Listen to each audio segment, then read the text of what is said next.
Maghrib yang dirahmati oleh Allah Subhanahu wa taala. Alhamdulillah, pada kesempatan yang mulia ini kita berkenan duduk bersama untuk berupaya lebih memahami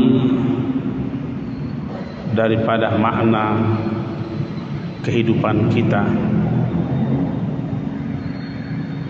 Maghrib yang dirahmati oleh Allah Subhanahu wa taala. Alhamdulillah, pada kesempatan yang mulia ini kita berkenan duduk bersama untuk berupaya lebih memahami daripada makna kehidupan kita. Tentu dengan pendekatan tasawuf,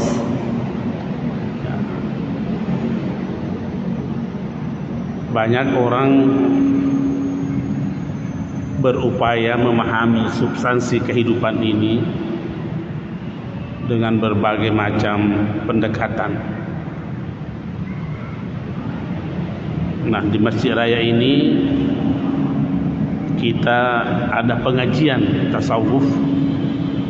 Mudah-mudahan dengan tasawuf ini kita lebih bijaksana memahami, menjalani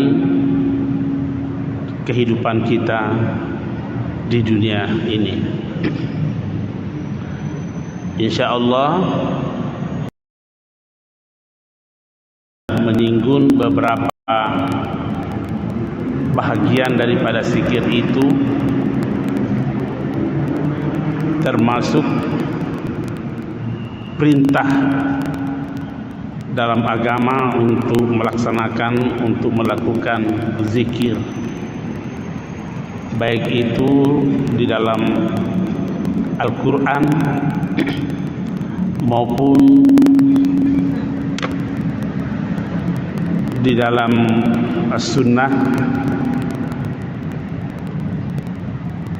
Bahkan kita telah menyinggung pendapat ulama-ulama kita tentang zikir itu.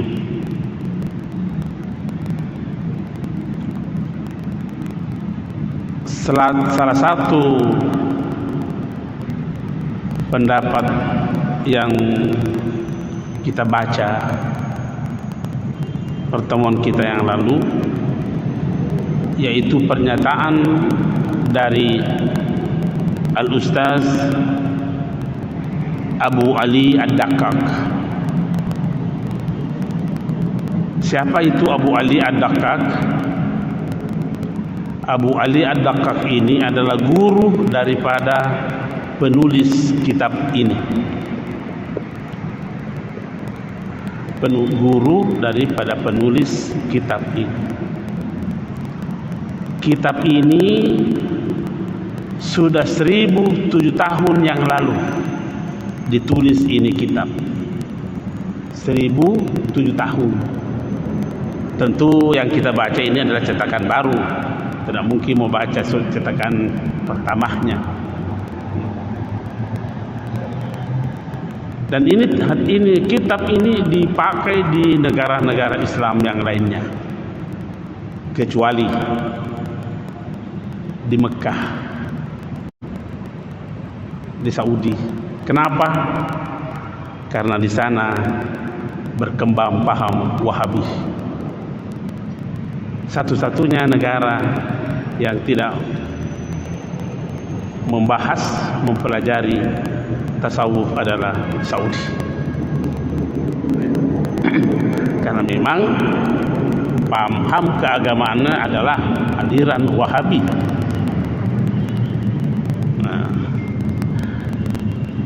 Sehingga terkadang kita mendengarkan ucapan-ucapan di Indonesia ini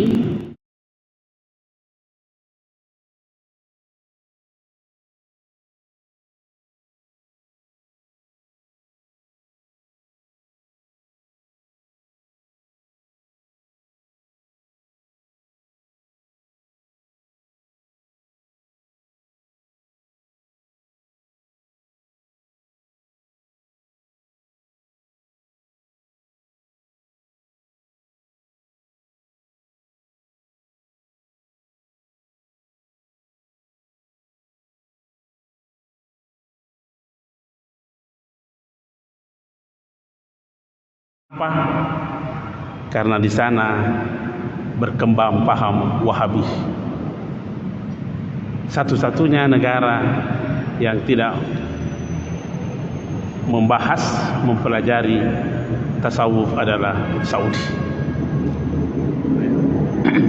Karena memang paham keagamaannya adalah aliran Wahabi.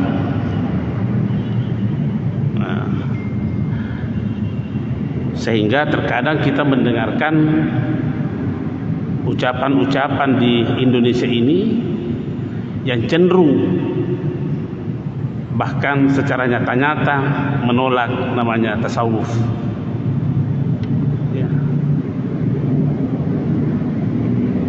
Dan tidak sedikit juga kita temukan salah memahami namanya zikir. Tentu kita mau mempertegas pada kesempatan ini, seperti tidak apa-apa kita sebut orangnya supaya kita ini tidak sepaham dengan seperti itu. Seperti yang ada bahasa lamanya itu, alif bahasa lama yang secara tegas dinyatakan dalam medsos bahwa berzikir dengan Allah atau hu itu adalah sesuatu kesalahan besar. Dan bahkan dia katakan seandainya orang ini hidup di zaman Umar maka dikandato kepalanya palu-palu. Itu pernyataan beliau itu. Kita ini punya mau, kalau tidak memahami bahasa Arab jangan menyinggung-nyinggung yang kau tidak tahu. Ini kan karena keterbatasan pengetahuannya terhadap sesuatu, lantas disalahkan.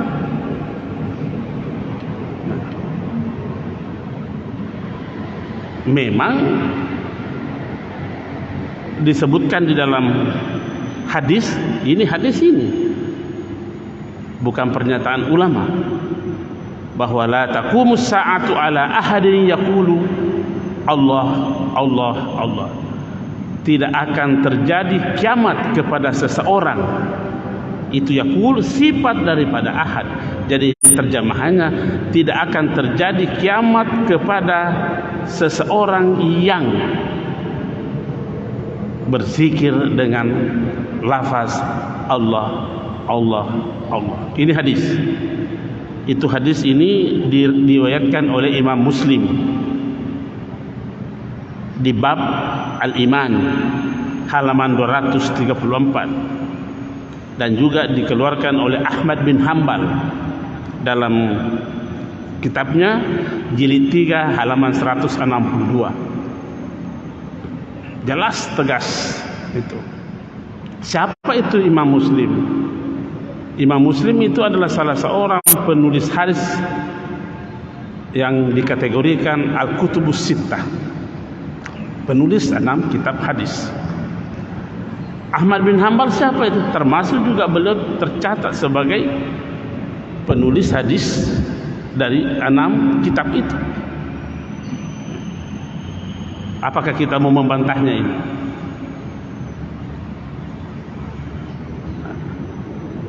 Lebih jauh lagi dikatakan la taqumus sa'atu hatta la yuqala fil ardi Allah Allah. Terjemahan bebasnya ini, selagi masih ada yang berzikir dengan Allah Allah, tidak akan kiamat dunia. Ini hadis diriwayatkan juga Imam Muslim, diriwayatkan juga Turmusi, diriwayatkan juga Ahmad bin Hanbal. Ini ulama-ulama hadis semua ini yang kita sebutkan adalah penulis kitab-kitab hadis yang 6 itu. Ya. Kenapa tidak dikatakan la ilaha illallah? Kenapa cuma Allah Allah? Sesungguhnya substansinya tidak ada bedanya. Karena yang menjadi titik utama di dalam lafaz la ilaha illallah adalah Allah. Cuma panjang pernyataannya.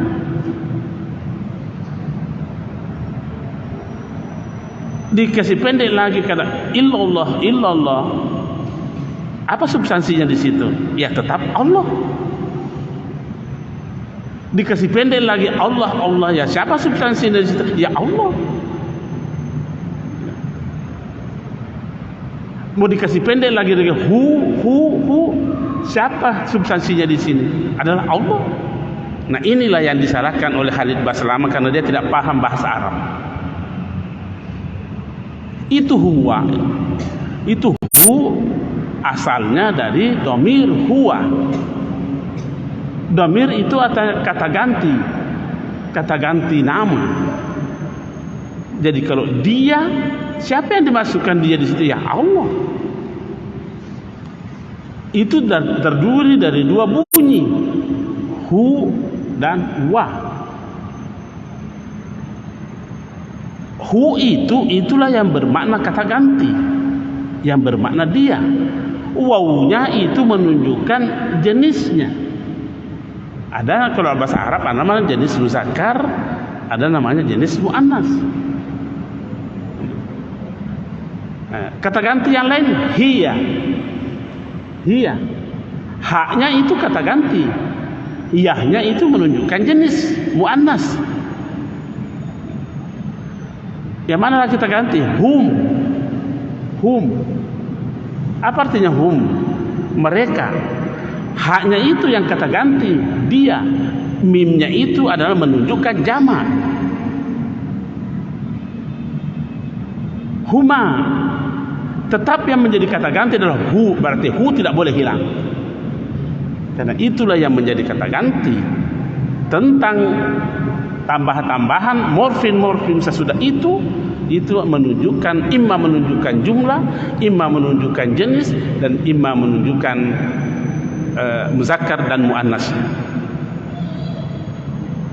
Jadi kalau ada orang yang mengaji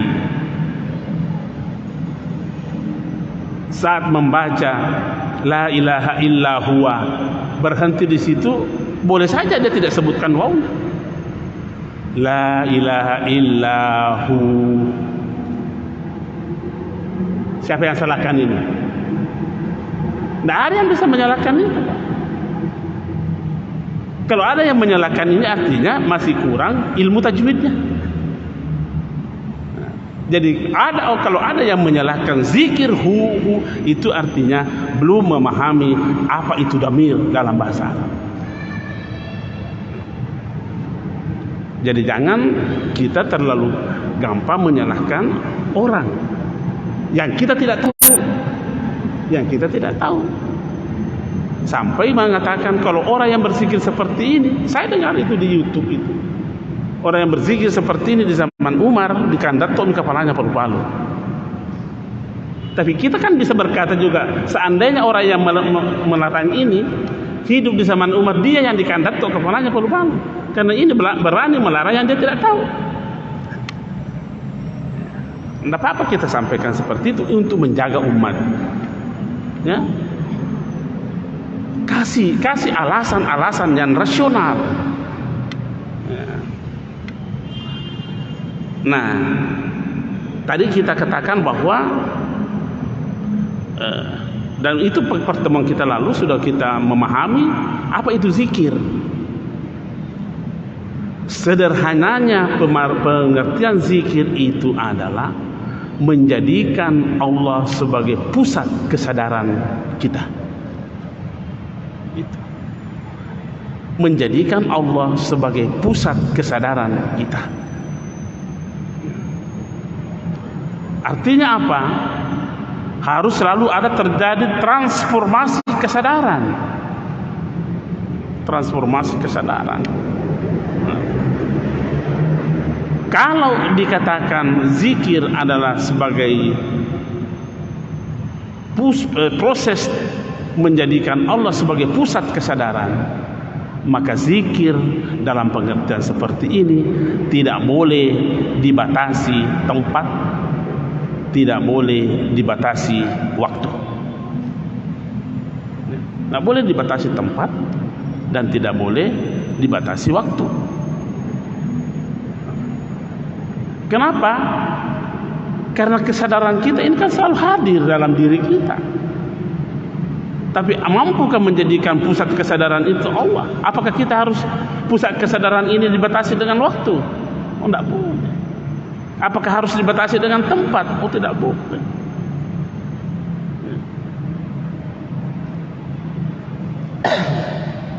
Kita memberi ilustrasi.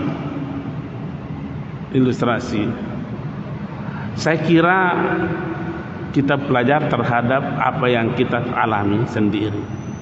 Kalau kita ke Mekah, sempat ke Raudah, kita tidak tahu kenapa menangis, tidak tahu apa penyebabnya. Ini tangis apa ini? Tangis apa itu ketika berada di Raudah mendekat dengan makam Rasulullah, ada di Masjidil Haram, keluar tangis. Kita tidak tahu tangis apa ini. Ya tentu adalah semangat ibadah di situ. Nah, ketika kita keluar dari Masjidil Haram, masih adakah semangat mau menangis itu? Nah, kalau tidak, artinya kita telah membatasi zikir itu dengan tempat. Kemana semangat mau menangis ketika dia berada di Jeddah, kemudian kembali di Indonesia? Mana semangat menangis itu? Hilang karena memang zikirnya dibatasi oleh tempat.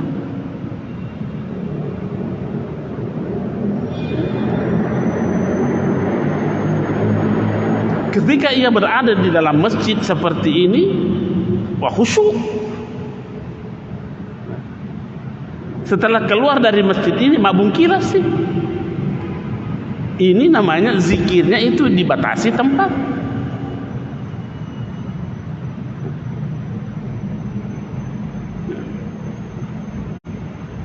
Ketika umpamanya bulan Ramadan, itu tadi tempat, sekarang waktu. Ketika bulan Ramadan, kita syukur karena melihat semangat kita untuk melakukan amalan-amalan kebajikan, baik yang fardu ataupun yang sunnah, sungguh sangat tinggi untuk melakukan amalan-amalan. Tentu itu didorong oleh pusat kesadaran kita, karena Allah kita jadikan sebagai pusat kesadaran. Konsentrasi kita penuh di situ. Tapi setelah berlalu bulan Ramadan, kemana semangat itu? Masih seperti itu kesemangat itu. Itu artinya zikir kita, pusat kesadaran kita kepada Allah dibatasi dengan waktu. Nah, makanya guru daripada penulis kitab ini mengatakan, wa zikru ruknun kawiyun fi tariqil haqqi subhanahu wa ta'ala. Zikir itu adalah rukun. Apa namanya rukun? Rukun itu adalah tidak sah tanpa itu. Tidak sah tanpa itu. Kalau rukun, apa rukunnya meja ini? Kaki. Kalau tidak ada kakinya,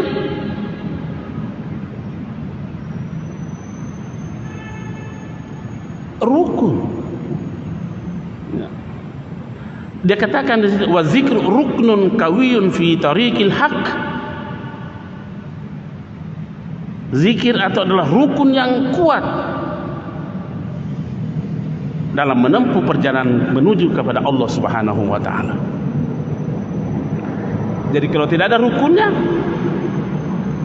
tidak sah namanya perjalanan itu.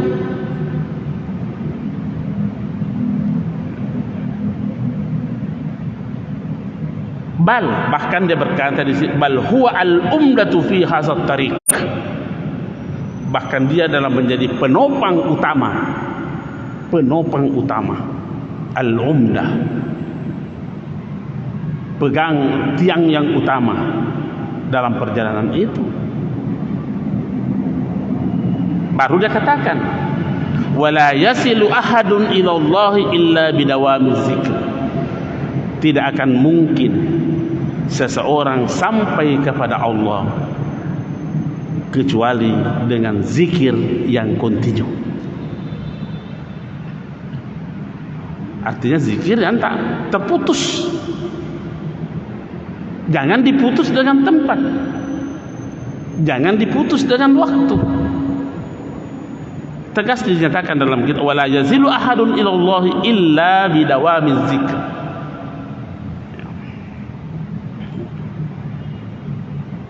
Nah, seperti itu pernyataan Abu Ali Ad-Daqqaq ini, Syekh Abu Ali Ad-Daqqaq, sebagai salah seorang ulama sufi terbesar.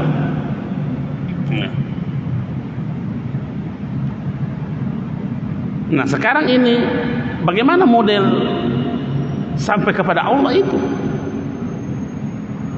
Kan dia kata wala yasilu ahadun, tidak akan sampai seseorang kepada Allah. Jangan pernah kita membayangkan sampainya seseorang kepada Allah adalah sama dengan sampainya seseorang dalam perjalanannya tiba di masjid.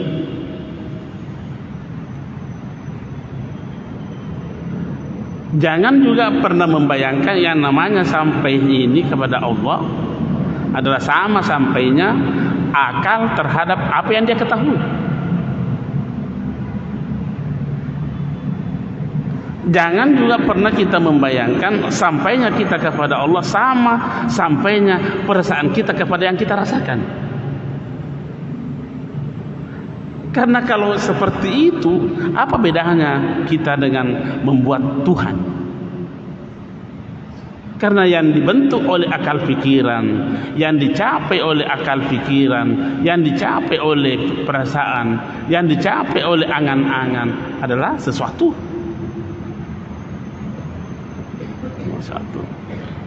Ya. Nah, zikir ini bukan hanya amalun qalbiyun, bukan hanya itu, bukan hanya kerja hati, bukan hanya, tapi juga termasuk kegiatan lidah, termasuk kegiatan anggota tubuh. Ya.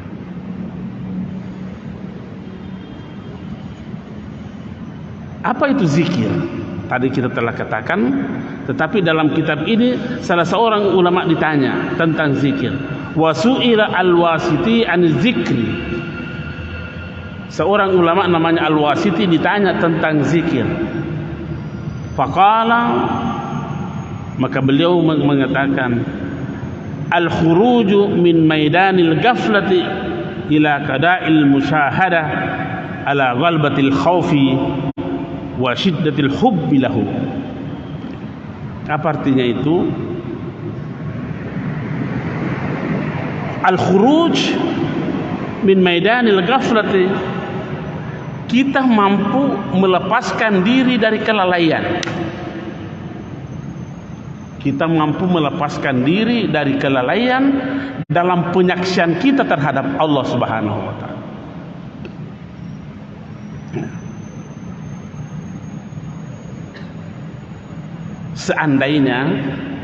seandainya ini kita memahami bahwa semua yang dan harus dipahami seperti itu, semua yang ada di dunia ini, semua yang ada ini adalah tanda-tanda Allah. Itu tanda, berarti yang ditandai siapa? Jadi kalau itu adalah tanda, pasti ada yang ditandai. Pasti ada yang ditandai. Siapa yang ditandai tanda itu? Ya Allah. Jadi kalau begitu, segala yang ada ini adalah tanda-tanda Allah. Mampukah kita menangkap yang ditandai dari segala yang ada ini? Ketika kita lalai menangkap yang ditandai dari tanda, nah itu kita berarti kita tidak keluar dari kelalaian terhadap apa yang kita saksikan. Nah, umpamanya contoh ini, contoh saja ini. Air. Dia ada tanda. Kalau pusat kesadaran kita berhenti pada air, maka kita sewenang-wenangnya melakukan berbuat terhadap air ini.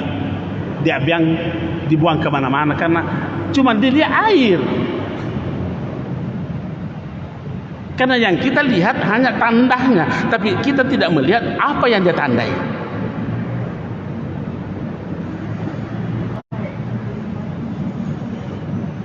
Ini tanda. Tapi kapan kita berhenti kesadaran kita ke air ini, maka seenaknya kita buang-buang itu air. Tetapi ketika orang itu mampu menangkap yang ditandai dari tanda ini, biar setetes air pun tidak akan berani membuang-buangnya. Karena bukan air yang dia lihat, yang ditandai. Yang ditandai. Nah inilah yang dikatakan oleh Al-Wasiti ketika ditanya tentang zikir, al-khuruju min maidanil ghaflati, mampunya seseorang melepaskan dirinya dari kelalaian karena adanya penyaksian terhadap yang ditandai itu.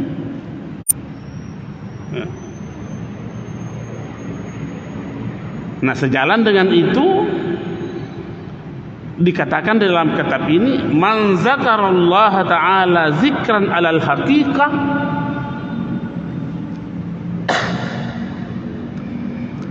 siapa yang berzikir kepada Allah dengan zikir yang sebenar-benarnya, seperti tadi yang kita sebutkan itu, nasya fi jambi zikrihi kulla syai'in,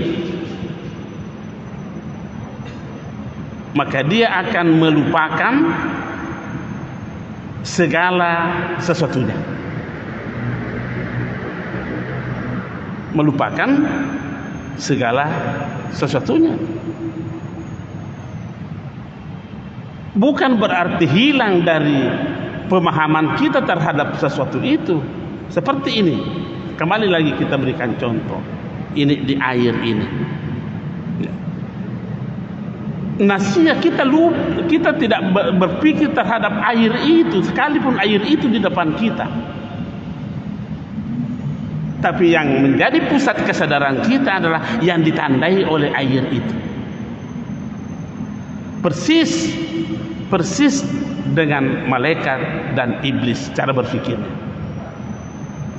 Iblis tidak sujud ke Adam karena kesadarannya hanya terfokus kepada Adam. Terfokus kepada Adam. Malaikat jadi sujud ke Adam karena bukan kepada Adam pusat kesadarannya. Sekalipun tetap ada Adam dalam dirinya, malaikat itu, tapi tidak ada. Ini namanya ada dalam tiadanya dan tiada dalam adanya.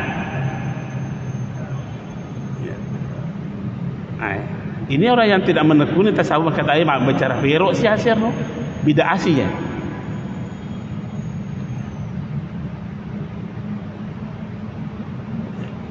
Iblis tidak sujud karena pusat kesadarannya kepada bendahnya, materialnya Adam. Makanya seenaknya saja memperlakukan Adam. Begitu juga kalau kita pusat kesadaran kita kepada air ini, seenaknya kita main-mainkan ini air, mau buang kemana-mana tidak ada urusan. Tapi kapan kita menjadikan yang ditandai itu menjadi pusat kesadaran kita, nah biar kita disuruh satu tetes pun air tidak akan berani kita mau membuang-buangnya, Pak. Membuang-buangnya. Biar barangkali semut kecil itu, makhluk yang terkecil barangkali saja pun tidak berani kita membunuhnya. Karena memang pusat kesadaran kita bukan pada semut. Karena semut hanya tanda, tetapi pusat kesadaran kita kepada yang ditandai oleh semut itu.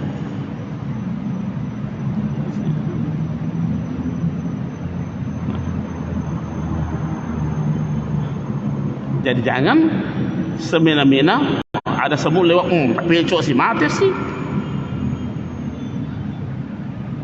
Itulah salah satu sehingga kita disyariatkan mengucapkan Bismillahirrahmanirrahim ketika kita mau menghilangkan nyawanya makhluk-makhluk Allah.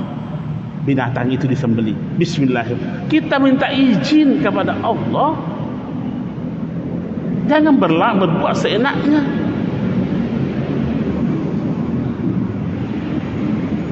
Kan itu tanda semua itu. Akan Allah berfirman, inna fi khalqis samawati wal ardi wa ikhtilafil laili wan nahari bla bla bla bla la ayatin. Semua itu adalah tanda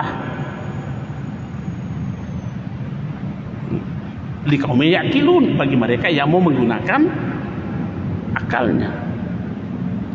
Nah, inilah yang dikatakan man zakarallaha zikran alal haqiqah nasiya fi jambi zikrihi kullu syai'in. Lupa kepada air ini. Ya. Malaikat tidak menjadikan adanya Adam sebagai sesuatu yang menjadi penghalang untuk sujud kepada, karena bukan itu menjadi urusan. Siapa yang suruh dia sujud? Adam itu tanda. Berarti yang ditandai itulah yang dilihat oleh malaikat. Itu namanya zikir menurut dalam kitab ini. Nah, kemudian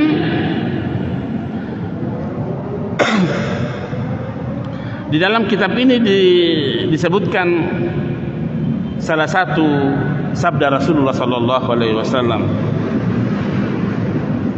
Ini banyak sanad-sanadnya ini. Ya, banyak sanad-sanadnya ini supaya diyakini sepenuhnya bahwa ini bukan hadis yang dibikin-bikin oleh sembarang orang. Artinya bukan ini hadis lemah, bukan ini hadis palsu. Dipertegas mulai dari sini sampai berakhir pada An Jabir bin Abdullah. Siapa itu Jabir bin Abdullah? Sahabat Nabi. Apa katanya? Kharaja alaina Rasulullah sallallahu alaihi wasallam faqala. Suatu saat Rasulullah sallallahu alaihi wasallam keluar kepada sekelompok manusia. Pada manusia ini. Apa dia katakan? Ya ayuhan nas, wahai manusia semua, irta'u fi radil jannah, bergegaslah anda memasuki taman-taman surga.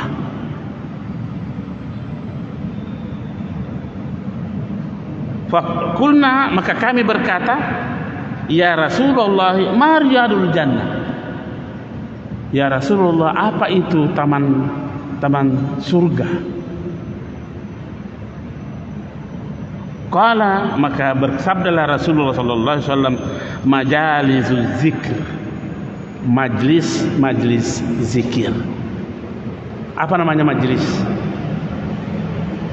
berkumpulnya beberapa orang di dalam sebuah pertemuan untuk berzikir kepada Allah. Itu namanya majelis zikir.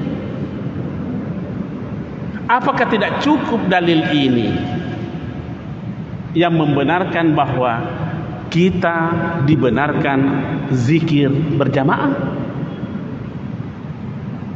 Nah, tidak cukupkah kita memahami bahwa ini dibenarkan dalam zikir berjamaah? Nah, ini anehnya lagi. Saya dengar di radio. Radionya itu adalah Ad-Dinun Nasiha. Dia katakan bahwa bid'ah yang pertama muncul adalah zikir berjamaah. La haula wala quwata illa billah. Coba buka radio itu Pak itu. Kita dengarkan itu kata-kata itu. Kenapa kita harus tegas juga ngomong begini? Karena ini tidak masuk di akal. Hanya bersandar kepada pernyataan, bukan pernyataan hadis yang dia pakai, tapi pernyataannya sahabat Ibnu Mas'ud. Dan tidak mungkin mau bertentangan pernyataan Nabi dengan pernyataan sahabat. Kalau begitu, perbaiki dulu pemahamanmu terhadap apa yang disebutkan oleh Ibnu Mas'ud.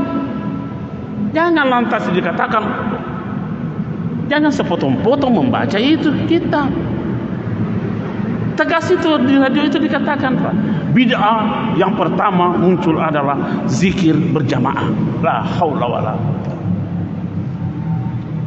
Apa tidak sama pekerjaannya Abu Jahal ini? Artinya kalau begitu kan melarang orang zikir berjamaah. Kalau dikatakan begitu, karena kita takut, dia katakan berarti melarang. Apa yang dilakukan oleh Abu Jahal terhadap Rasulullah sallallahu alaihi wasallam? Dia larang Rasulullah salat di Masjidil Haram. Apa kata Abu Jahal? Kalau saya lihat ke Muhammad sembahyang lagi di Masjidil Haram, saya injak lehermu. Melarang kan? Jadi kalau begitu ada yang melarang yang seperti apa yang dibenarkan oleh Rasulullah, apa namanya ini? Pemikiran Abu Jahal. Pemikiran Abu Jahal. Nah ini hadisnya. Apakah tidak cukup kita memahami hadis ini bahwa inilah hadis yang membenarkan adanya zikir berjamaah? Jabir bin Abdullah sahabat Nabi mengatakan, haraja alaina, Nabi pernah mendatangi kami dan berkata, ya ayuhan nas, wahai manusia semua, bergegaslah kamu masuk dalam Raudatul Jannah. Apa itu? Taman-taman surga. Sahabat pada bertanya, apa itu taman surga? Majlis. Bisakah dikatakan majlis kalau satu orang? Saya tanya dulu. Bisakah dikatakan itu majlis kalau hanya satu orang yang berzikir? Jadi bagaimana orang yang memahami? Jangan terlalu gampang. Jangan karena kita tidak memahaminya lantas kita menyalahkan. Akal kita belum sampai di situ.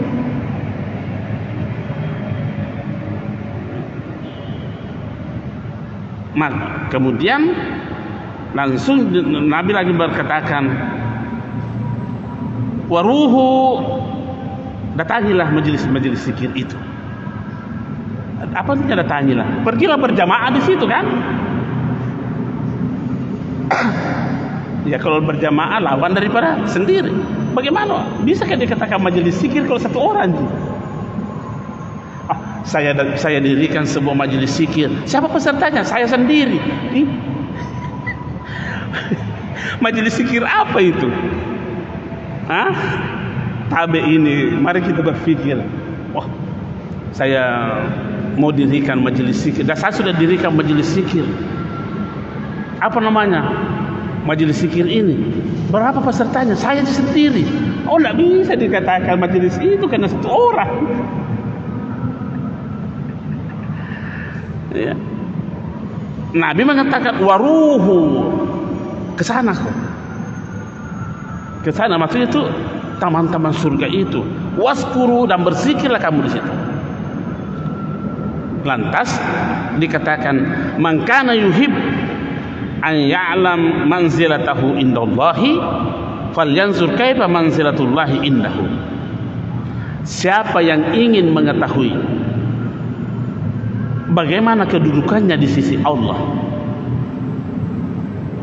mau mengetahui betapa kedudukan kita di sisi Allah, falyanzur, hendaklah ia melihat bagaimana kedudukan Allah pada dirinya.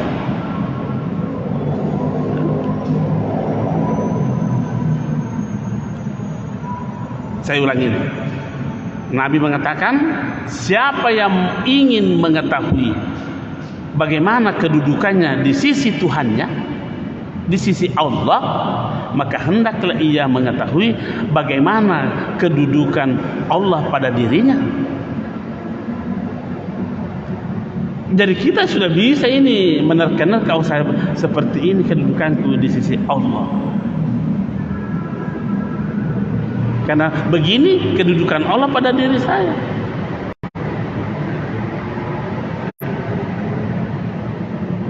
Fa inna Allah subhanahu wa ta'ala yanzilul abda min haitsu ansalahu min nafsihi. Karena sesungguhnya Allah subhanahu wa ta'ala, katanya di sini yanzil, turun, tapi bukan turun seperti bersama dengan hambanya, seperti halnya bagaimana hamba itu bersama dengan Tuhannya. Seperti apa kita memposisikan Tuhan, seperti itu juga posisi kita di Allah. Nah, lebih lanjut dikatakan wa min khasaiziz zikir, keistimewaan zikir itu adalah, karakteristik zikir ini adalah annahu ghairu muwakkatin. Zikir itu ghairu muwakkat, tidak boleh dibatasi dengan waktu, tidak boleh. Jadi saya pernah berkhutbah menyatakan salah satu kegiatan manusia yang tidak boleh ada kata berhenti adalah zikir. Tidak boleh, karena dia menjadi rukun kehidupan. Tapi itu istilah saya, boleh salah, boleh benar ya. Kalau kita mengatakan tidak cocok pendapatmu, rusak, tinggalkan saja, tidak apa-apa. Karena bukannya rukun iman yang ketujuh yang harus dipercaya, bukan. Cuma saya berkata begitu, bahwa salah satu yang tidak boleh berhenti pada manusia adalah zikir, karena ia adalah rukun daripada kehidupan. Jadi kalau tidak ada zikirnya, bagaimana hidupnya itu? Sepertinya hidupnya tidak sah, karena hanya bermodalkan nyawa saja.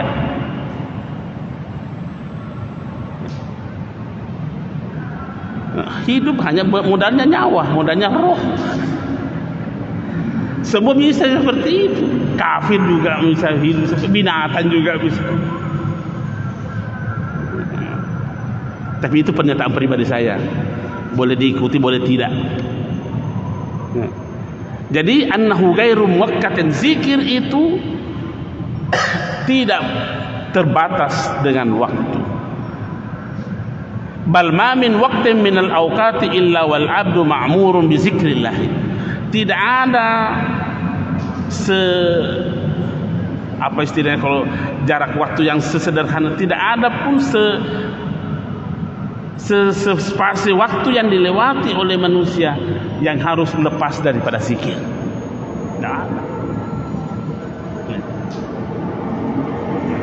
Nah, zikir apa yang harus begini nih? Mau zikir qalbiyun tidak boleh berhenti, mau zikir qauliyun tidak boleh berhenti. Jangan dikira berzikir itu hanya menyebutkan Allah, Allah atau la ilaha illallah, itu lafaznya zikir. Lafaznya zikir.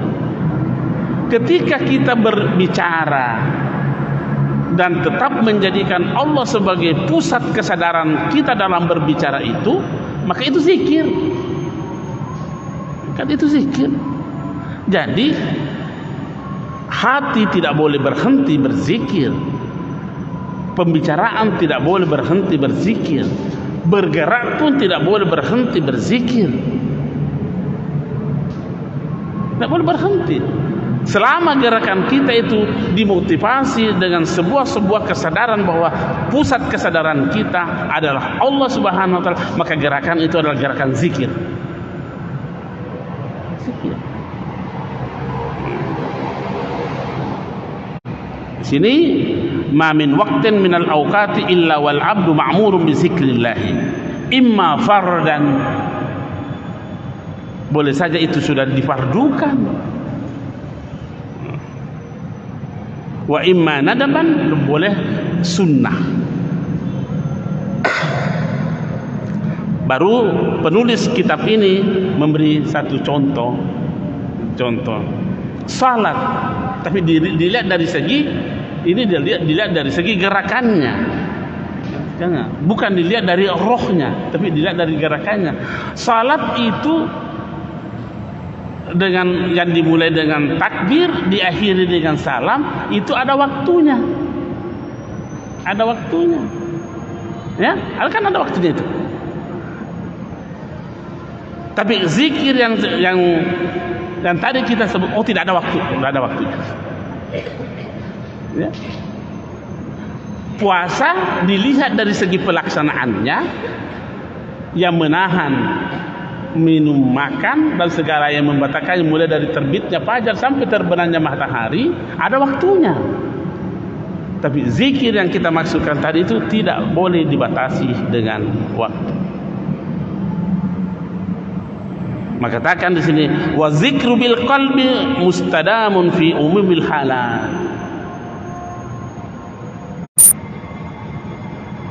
Masih ada waktunya. Oh ya. Nah, makanya penulis kitab ini menjadikan ayat ini sebagai dasar berfikirnya. Apa kata Allah? Alladzina yazkurunallaha qiyaman wa qu'udan wa ala junubihim, dan seterusnya di surah Ali Imran itu. Di sini yang disebutkan adalah situasi atau kondisi seseorang dalam kehidupannya secara umum. Manusia itu kalau tidak duduk, kalau tidak berdiri, ya duduk. Kalau tidak duduk, baring. Itu secara umum itu. Ya. Secara umum, kalau tidak baring, kalau tidak berdiri, duduk. Ya. Mau tudang masulekah, duduk ton namanya. Tudang matahiyya, duduk ton namanya. Mau tudang mapasilojo, duduk juga namanya. Mau duduk maceking, duduk juga namanya. Ya. Cuma ini kondisi umum yang diterangkan. Berdiri, mau berdiri dengan miring, berdiri juga namanya. Mau berdiri dengan bungkuk, berdiri juga namanya. Begitu juga baring, mau baring dengan mapas selangga-langga aja, mapas cincin, tetap saja namanya berbaring. Jadi kalau begitu, makanya kitab ini mengatakan tidak boleh dibatasi oleh waktu.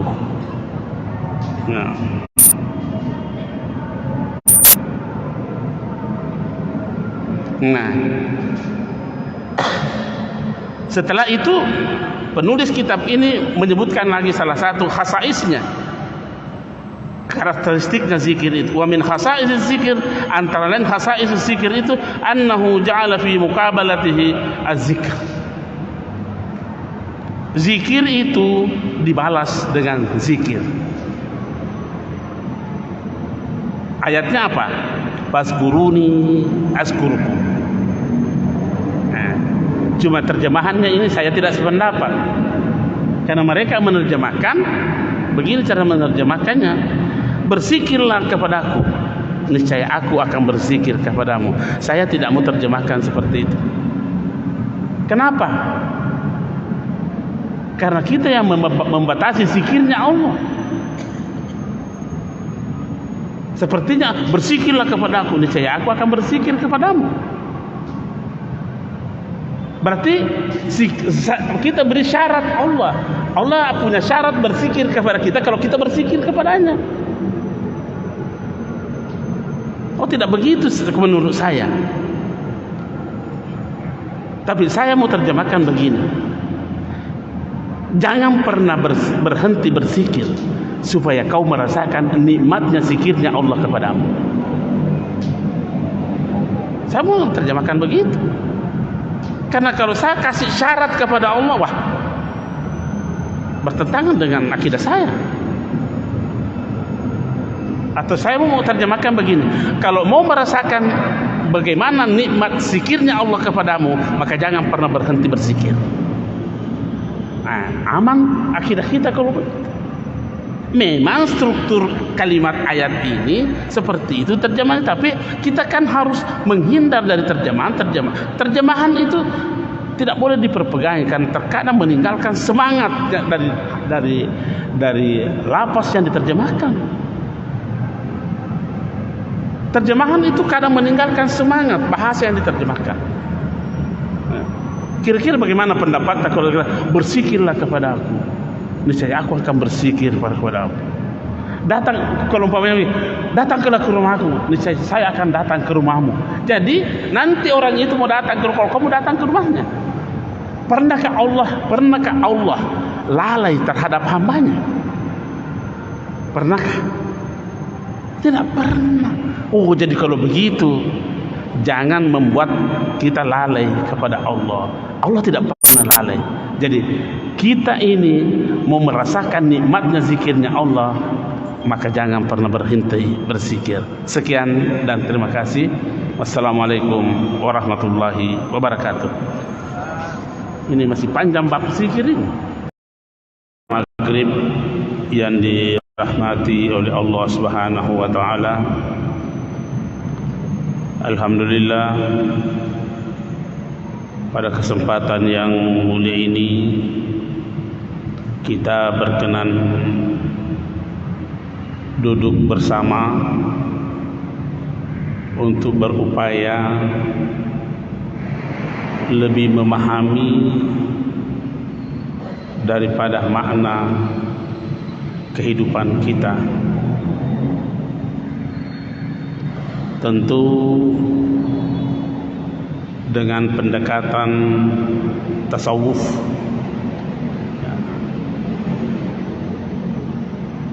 banyak orang berupaya memahami substansi kehidupan ini dengan berbagai macam pendekatan. Nah, di Masjid Raya ini kita ada pengajian tasawuf. Mudah-mudahan dengan tasawuf ini kita lebih bijaksana memahami, menjalani kehidupan kita di dunia ini. Insyaallah menyinggung beberapa bahagian daripada zikir itu, termasuk perintah dalam agama untuk melakukan zikir, baik itu di dalam Al-Quran maupun di dalam As-Sunnah. Bahkan kita telah menyinggung pendapat ulama-ulama kita tentang zikir itu.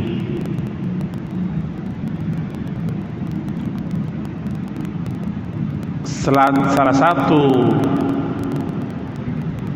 pendapat yang kita baca pertemuan kita yang lalu, yaitu pernyataan dari Al-Ustaz Abu Ali Ad-Daqqaq. Siapa itu Abu Ali Ad-Daqqaq? Abu Ali Ad-Daqqaq ini adalah guru daripada penulis kitab ini. Guru daripada penulis kitab ini. kitab ini sudah 1007 tahun yang lalu ditulis. Ini kitab 1007 tahun. Tentu yang kita baca ini adalah cetakan baru, tidak mungkin mau baca cetakan pertamanya. Dan ini kitab ini dipakai di negara-negara Islam yang lainnya, kecuali di Mekah, di Saudi. Kenapa? Karena di sana berkembang paham Wahabi. Satu-satunya negara yang tidak membahas, mempelajari tasawuf adalah Saudi. Karena memang paham keagamaannya adalah aliran Wahabi.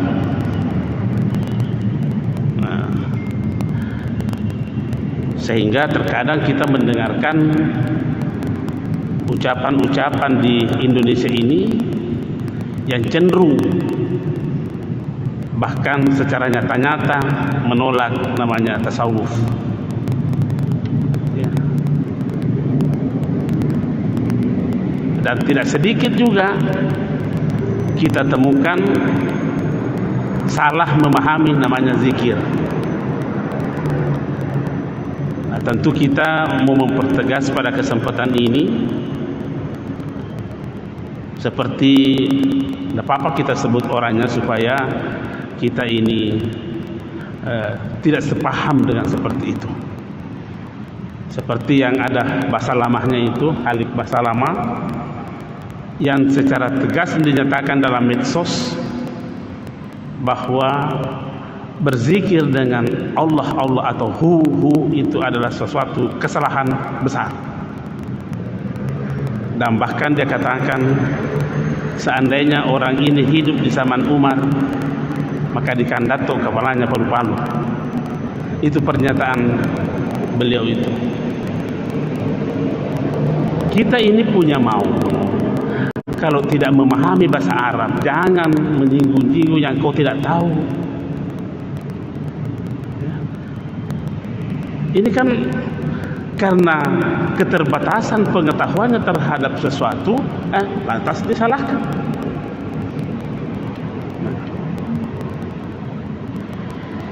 Memang disebutkan di dalam hadis ini bukan pernyataan ulama, bahwa la taqumus sa'atu ala ahadin yaqulu Allah. Tidak akan terjadi kiamat kepada seseorang. Itu yaqul sifat daripada ahad. Jadi terjemahannya, tidak akan terjadi kiamat kepada seseorang yang berzikir dengan lafaz Allah. Ini hadis. Itu hadis ini diriwayatkan oleh Imam Muslim di bab Al-Iman halaman 234, dan juga dikeluarkan oleh Ahmad bin Hanbal dalam kitabnya jilid 3 halaman 162. Jelas tegas itu. Siapa itu Imam Muslim? Imam Muslim itu adalah salah seorang penulis hadis yang dikategorikan Al-Kutubus Sittah, penulis 6 kitab hadis. Ahmad bin Hanbal siapa itu? Termasuk juga beliau tercatat sebagai penulis hadis dari 6 kitab itu. Apakah kita mau membantahnya ini?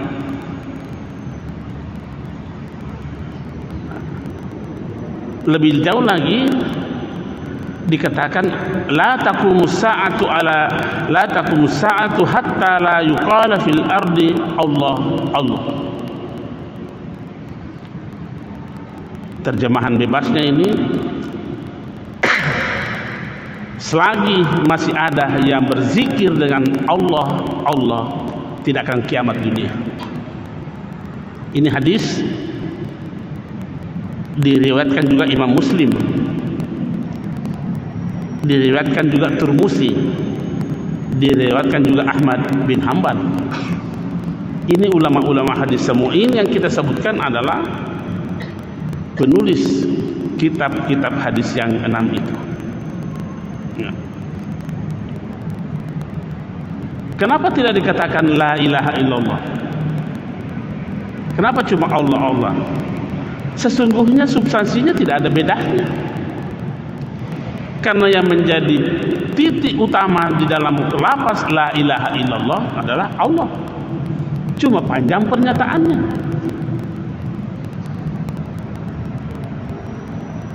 Dikasih pendek lagi kata illallah illallah. Apa substansinya di situ? Ya tetap Allah. Dikasih pendek lagi Allah Allah, ya siapa substansinya di situ? Ya Allah. Mau dikasih pendek lagi hu, siapa substansinya di sini? Adalah Allah. Nah inilah yang disalahkan oleh Khalid Baslama karena dia tidak paham bahasa Arab. Itu huwa, itu hu asalnya dari domir huwa. Domir itu kata ganti nama. Jadi kalau dia, siapa yang dimasukkan dia di situ? Ya Allah. Itu terdiri dari dua bunyi, hu dan wa. Hu itulah yang bermakna kata ganti, yang bermakna dia. Wawunya itu menunjukkan jenisnya. Ada kalau bahasa Arab ada namanya jenis muzakkar, ada namanya jenis muannas. Nah, kata ganti yang lain hiya. Haknya itu kata ganti, yahnya itu menunjukkan jenis muannas. Yang mana kita ganti? Hum. Apa artinya hum? Mereka. Haknya itu yang kata ganti, dia. Mimnya itu adalah menunjukkan jamak. Huma. Tetap yang menjadi kata ganti adalah hu, berarti hu tidak boleh hilang. Karena itulah yang menjadi kata ganti. Tentang tambahan-tambahan morfin sesudah itu menunjukkan imma menunjukkan jumlah, imma menunjukkan jenis, dan imma menunjukkan muzakkar dan muannas. Jadi kalau ada orang yang mengaji saat membaca la ilaha illa huwa berhenti di situ, boleh saja dia tidak sebutkan waw. La ilaha illahu. Siapa yang salahkan ini? Tidak ada yang bisa menyalahkan ini. Kalau ada yang menyalahkan ini artinya masih kurang ilmu tajwidnya. Jadi kalau ada yang menyalahkan zikir hu itu artinya belum memahami apa itu dhamir dalam bahasa Arab. Jadi jangan kita terlalu gampang menyalahkan orang yang kita tidak tahu. Sampai mengatakan kalau orang yang berzikir seperti ini, saya dengar itu di YouTube itu. Orang yang berzikir seperti ini di zaman Umar dikandaton kepalanya palu-palu. Tapi kita kan bisa berkata juga, seandainya orang yang melarang ini hidup di zaman Umar, dia yang dikandaton kepalanya palu-palu. Karena ini berani melarang yang dia tidak tahu. Tidak apa-apa kita sampaikan seperti itu untuk menjaga umat. Ya, kasih alasan-alasan yang rasional. Ya. Nah, tadi kita katakan bahwa dan itu pertemuan kita lalu sudah kita memahami apa itu zikir. Sederhananya pengertian zikir itu adalah menjadikan Allah sebagai pusat kesadaran kita. Menjadikan Allah sebagai pusat kesadaran kita. Artinya apa? Harus selalu ada terjadi transformasi kesadaran. Transformasi kesadaran. Kalau dikatakan zikir adalah sebagai proses menjadikan Allah sebagai pusat kesadaran, maka zikir dalam pengertian seperti ini tidak boleh dibatasi tempat, tidak boleh dibatasi waktu. Tidak boleh dibatasi tempat dan tidak boleh dibatasi waktu. Kenapa? Karena kesadaran kita ini kan selalu hadir dalam diri kita. Tapi mampukah menjadikan pusat kesadaran itu Allah? Apakah kita harus pusat kesadaran ini dibatasi dengan waktu? Oh, tidak boleh. Apakah harus dibatasi dengan tempat? Oh, tidak boleh.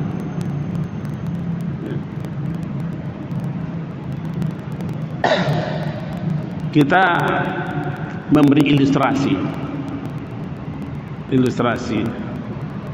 Saya kira kita belajar terhadap apa yang kita alami sendiri.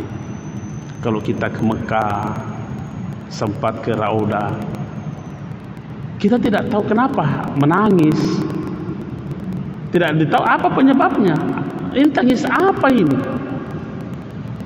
Tangis apa itu ketika berada di Raudah mendekat dengan makam Rasulullah, ada di Masjidil Haram, keluar tangis. Kita tidak tahu tangis apa ini. Ya tentu adalah semangat ibadah di situ. Nah, ketika kita keluar dari Masjidil Haram, masih adakah semangat mau menangis itu? Nah, kalau tidak, artinya kita telah membatasi zikir itu dengan tempat. Kemana semangat mau menangis ketika dia berada di Jeddah, kemudian kembali di Indonesia? Mana semangat menangis itu? Hilang karena memang zikirnya dibatasi oleh tempat.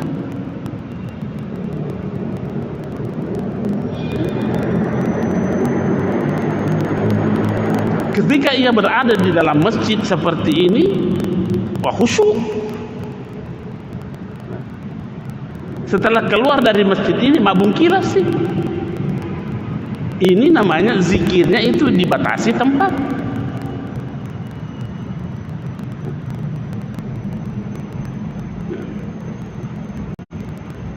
Ketika umpamanya bulan Ramadan, itu tadi tempat, sekarang waktu. Ketika bulan Ramadan, kita syukur karena melihat semangat kita untuk melakukan amalan-amalan kebajikan, baik yang fardu ataupun yang sunnah, sungguh sangat tinggi untuk melakukan amalan-amalan. Tentu itu didorong oleh pusat kesadaran kita, karena Allah kita jadikan sebagai pusat kesadaran. Konsentrasi kita penuh di situ. Tapi setelah berlalu bulan Ramadan, kemana semangat itu? Masih seperti itu kesemangat itu. Itu artinya zikir kita, pusat kesadaran kita kepada Allah dibatasi dengan waktu. Nah, makanya guru daripada penulis kitab ini mengatakan, wa zikru ruknun kawiyun fi tariqil haqqi subhanahu wa ta'ala. Zikir itu adalah rukun. Apa namanya rukun? Rukun itu adalah tidak sah tanpa itu. Tidak sah tanpa itu. Kalau rukun, apa rukunnya meja ini? Kaki. Kalau tidak ada kakinya,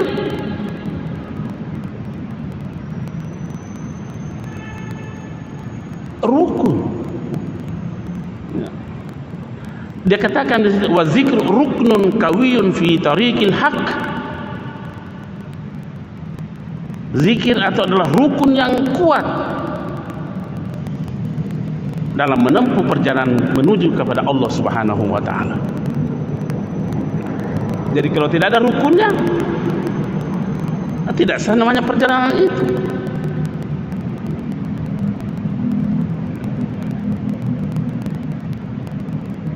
Bahkan dia berkata di sini, bal huwa al-umdatu fi hadzal tariq. Bahkan dia dalam menjadi penopang utama, al-umdah, pegang tiang yang utama dalam perjalanan itu. Baru dia katakan, wala yasilu ahadun ila Allah illa bidawamiz zikr. Tidak akan mungkin seseorang sampai kepada Allah kecuali dengan zikir yang kontinu. Artinya zikir yang tak terputus. Jangan diputus dengan tempat, jangan diputus dengan waktu. Tegas dinyatakan dalam kitab, wala yazilu ahadun ilallahi illa bidawamiz zikr.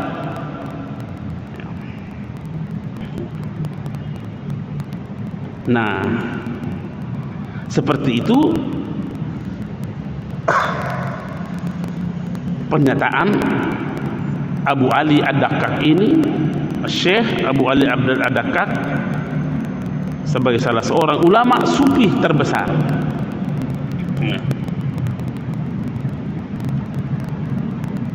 Nah, sekarang ini bagaimana model sampai kepada Allah itu?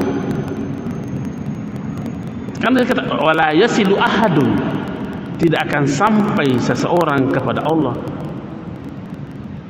Jangan pernah kita membayangkan sampainya seseorang kepada Allah adalah sama dengan sampainya seseorang dalam perjalanannya tiba di masjid.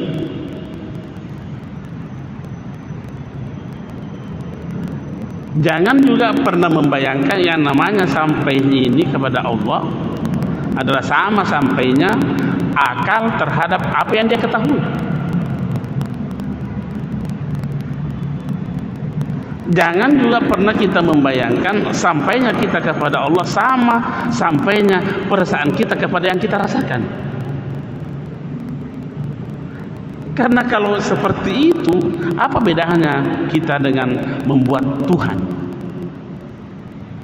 Karena yang dibentuk oleh akal pikiran, yang dicapai oleh akal pikiran, yang dicapai oleh perasaan, yang dicapai oleh angan-angan adalah sesuatu.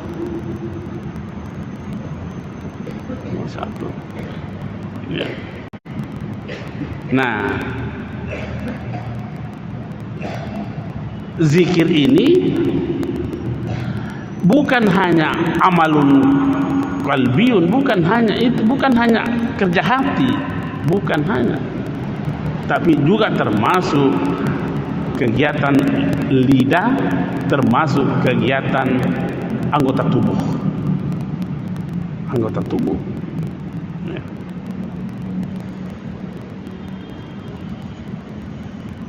Apa itu zikir? Tadi kita telah katakan, tetapi dalam kitab ini salah seorang ulama ditanya tentang zikir. Wasu'ila al-Wasiti an zikri. Seorang ulama namanya al-Wasiti ditanya tentang zikir. Faqala, maka beliau mengatakan, al-khuruju min maidanil ghaflati ila qada'il musyahadah ala ghalbatil khawfi wa syiddatil hubbi lahu. Apa artinya itu? Al-khuruj min maidanil ghaflati, kita mampu melepaskan diri dari kelalaian. Kita mampu melepaskan diri dari kelalaian dalam penyaksian kita terhadap Allah Subhanahu wa taala.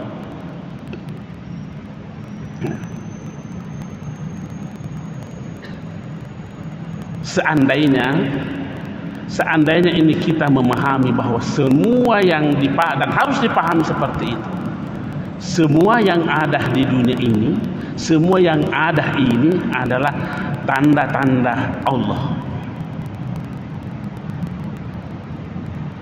Itu tanda, berarti yang ditandai siapa? Jadi kalau itu adalah tanda, pasti ada yang ditandai. Pasti ada yang ditandai. Siapa yang ditandai tanda itu? Ya Allah. Jadi kalau begitu, segala yang ada ini adalah tanda-tanda Allah. Mampukah kita menangkap yang ditandai dari segala yang ada ini?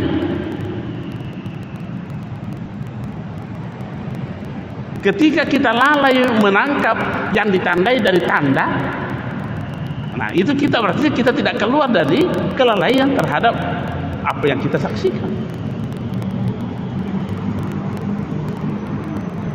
Nah, umpamanya contoh ini, contoh saja ini. Air. Dia ada tanda. Kalau pusat kesadaran kita berhenti pada air, maka kita sewenang-wenangnya melakukan berbuat terhadap air ini. Dia dibuang kemana-mana karena cuma dilihat air. Karena yang kita lihat hanya tandanya, tapi kita tidak melihat apa yang dia tandai.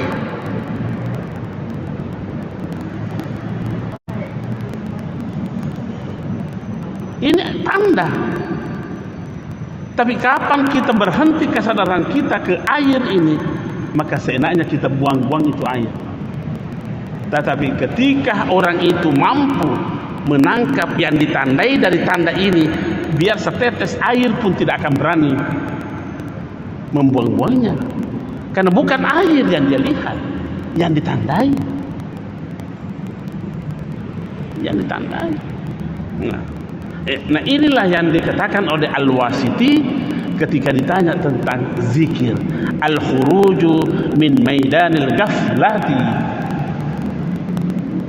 mampunya seseorang melepaskan dirinya dari kelalaian karena adanya penyaksian terhadap yang ditandai itu.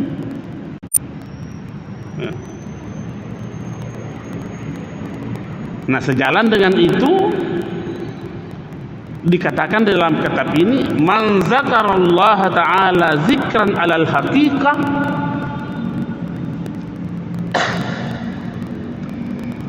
siapa yang berzikir kepada Allah dengan zikir yang sebenar-benarnya, seperti tadi yang kita sebutkan itu, nasya fi jambi zikrihi kulla syai'in, maka dia akan melupakan segala sesuatunya. Melupakan segala sesuatunya. Bukan berarti hilang dari pemahaman kita terhadap sesuatu itu. Seperti ini. Kembali lagi kita berikan contoh. Ini di air ini. Nasihat kita tidak berpikir terhadap air itu, sekalipun air itu di depan kita. Tapi yang menjadi pusat kesadaran kita adalah yang ditandai oleh air itu. Persis dengan malaikat dan iblis cara berpikirnya. Iblis tidak sujud ke Adam karena kesadarannya hanya terfokus kepada Adam. Terfokus kepada Adam. Malaikat jadi sujud ke Adam karena bukan kepada Adam pusat kesadarannya. Sekalipun tetap ada Adam dalam dirinya, malaikat itu tapi tidak ada. Ini namanya adah dalam tiadanya dan tiada dalam adahnya. Nah, ini orang yang tidak menekuni tasawuf kata ayah bicara biro sia-sia no, bid'ah ya.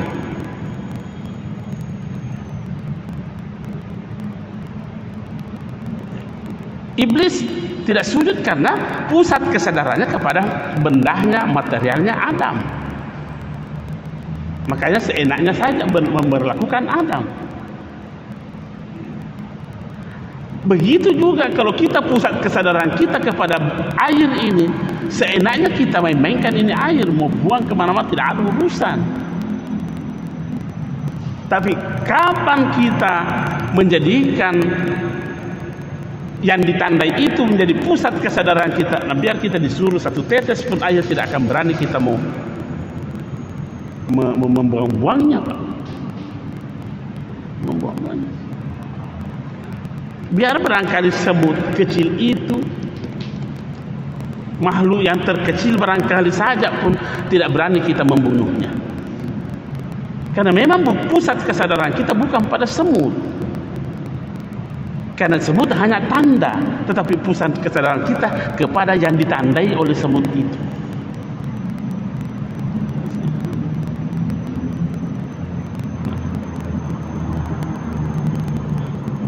Jadi jangan semena-mena ada semut lewat, becok si mati sih. Itulah salah satu sehingga kita disyariatkan mengucapkan Bismillahirrahmanirrahim ketika kita mau menghilangkan nyawanya makhluk-makhluk Allah. Binatang itu disembelih, Bismillahirrahmanirrahim. Kita minta izin kepada Allah. Jangan berbuat seenaknya.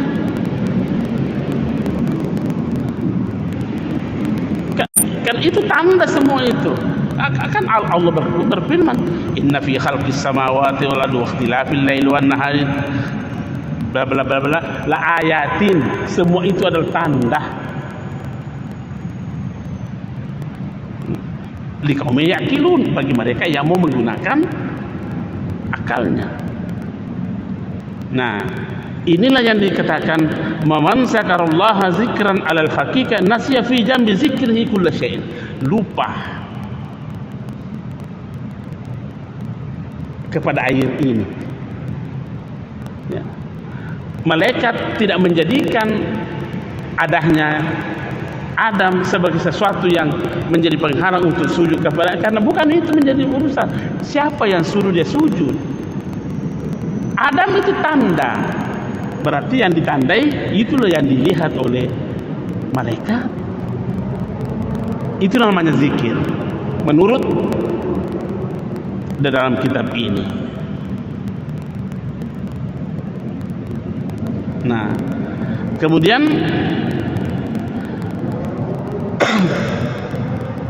di dalam kitab ini disebutkan salah satu sabda Rasulullah sallallahu alaihi wasallam. Ini banyak sanad-sanadnya ini. Ya, banyak sanad-sanadnya ini supaya diyakini sepenuhnya bahwa ini bukan hadis yang dibikin-bikin oleh sembarang orang. Artinya bukan ini hadis lemah, bukan ini hadis palsu. Dipertegas mulai dari sini sampai berakhir pada An Jabir bin Abdullah. Siapa itu Jabir bin Abdullah? Sahabat Nabi. Apa katanya? Kharaja alaina Rasulullah sallallahu alaihi wasallam faqala. Suatu saat Rasulullah sallallahu alaihi wasallam keluar kepada sekelompok manusia. Pada manusia ini. Apa dia katakan? Ya ayuhan nas, wahai manusia semua, irta'u fi radil jannah, bergegaslah anda memasuki taman-taman surga.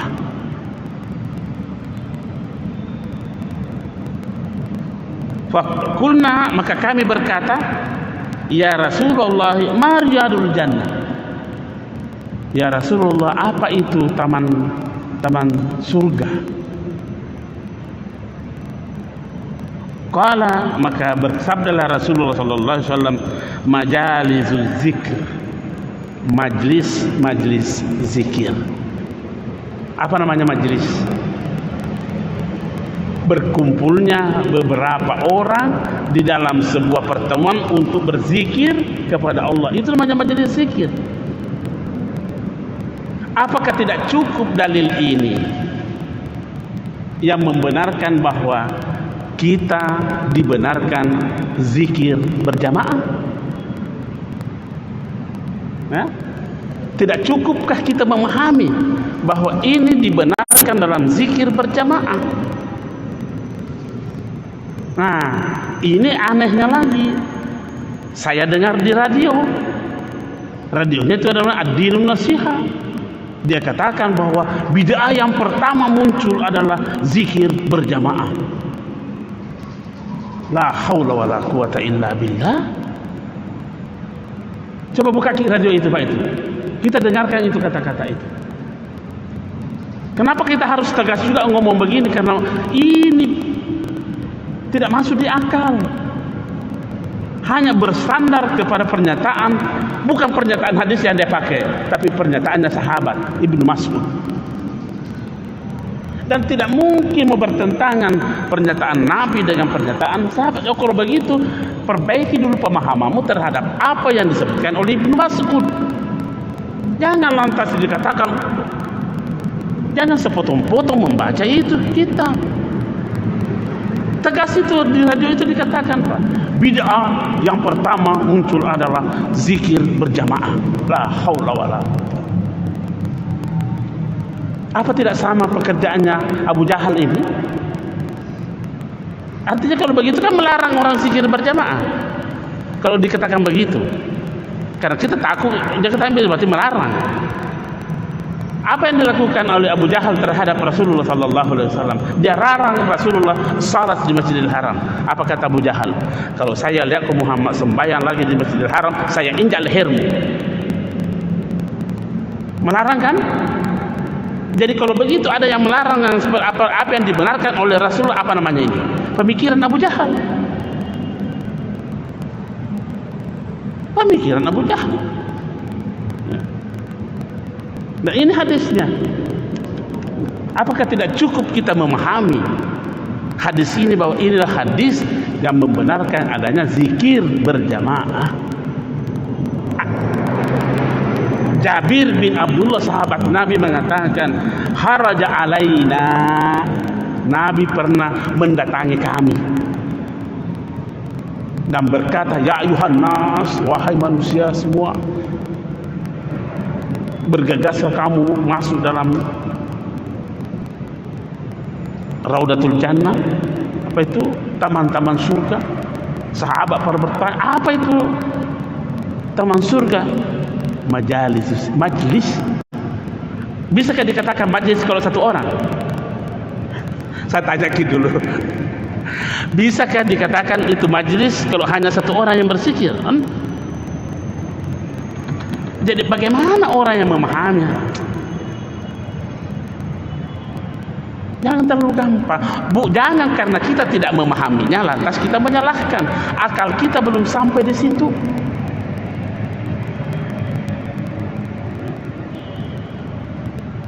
Nah, kemudian langsung Nabi lagi berkatakan,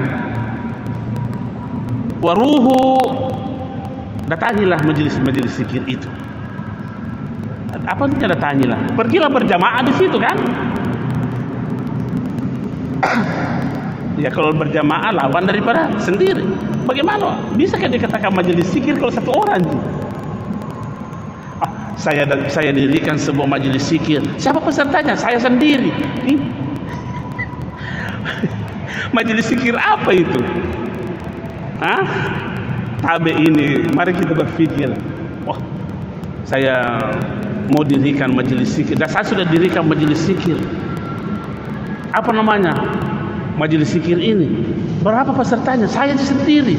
Oh, tidak bisa dikatakan majelis itu karena satu orang. Ya. Nabi mengatakan waruhu, ke sana kok. Ke sana maksudnya itu taman-taman surga itu. Waskuru, dan berzikirlah kamu di situ. Lantas dikatakan man kana yuhib an ya'lam manzilatahu indallahi falyanzur kaifa manzilatullahi indahu. Siapa yang ingin mengetahui bagaimana kedudukannya di sisi Allah,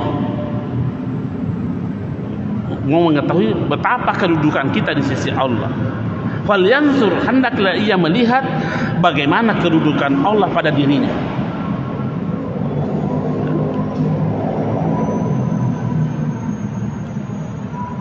Saya ulangi ini. Nabi mengatakan, siapa yang ingin mengetahui bagaimana kedudukannya di sisi Tuhannya, di sisi Allah, maka hendaklah ia mengetahui bagaimana kedudukan Allah pada dirinya.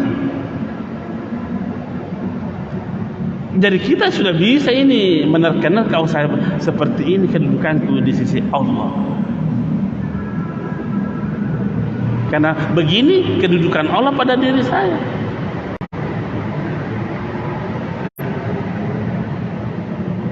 Fa inna Allah subhanahu wa ta'ala yanzilul abda min haitsu ansalahu min nafsihi. Karena sesungguhnya Allah subhanahu wa ta'ala, katanya di sini yanzil, turun, tapi bukan turun seperti bersama dengan hambanya, seperti halnya bagaimana hamba itu bersama dengan Tuhannya. Seperti apa kita memposisikan Tuhan, seperti itu juga posisi kita di Allah. Nah, lebih lanjut dikatakan wa min khasaiziz zikir, keistimewaan zikir itu adalah, karakteristik zikir ini adalah annahu ghairu muwakkatin. Zikir itu ghairu muwakkat, tidak boleh dibatasi dengan waktu, tidak boleh. Jadi saya pernah berkhutbah menyatakan salah satu kegiatan manusia yang tidak boleh ada kata berhenti adalah zikir. Tidak boleh, karena dia menjadi rukun kehidupan. Tapi itu istilah saya, boleh salah, boleh benar ya. Kalau kita mengatakan tidak cocok pendapatmu, rusak, tinggalkan saja, tidak apa-apa. Karena bukannya rukun iman yang ketujuh yang harus dipercaya, bukan. Cuma saya berkata begitu, bahwa salah satu yang tidak boleh berhenti pada manusia adalah zikir, karena ia adalah rukun daripada kehidupan. Jadi kalau tidak ada zikirnya, bagaimana hidupnya itu? Sepertinya hidupnya tidak sah, karena hanya bermodalkan nyawa saja.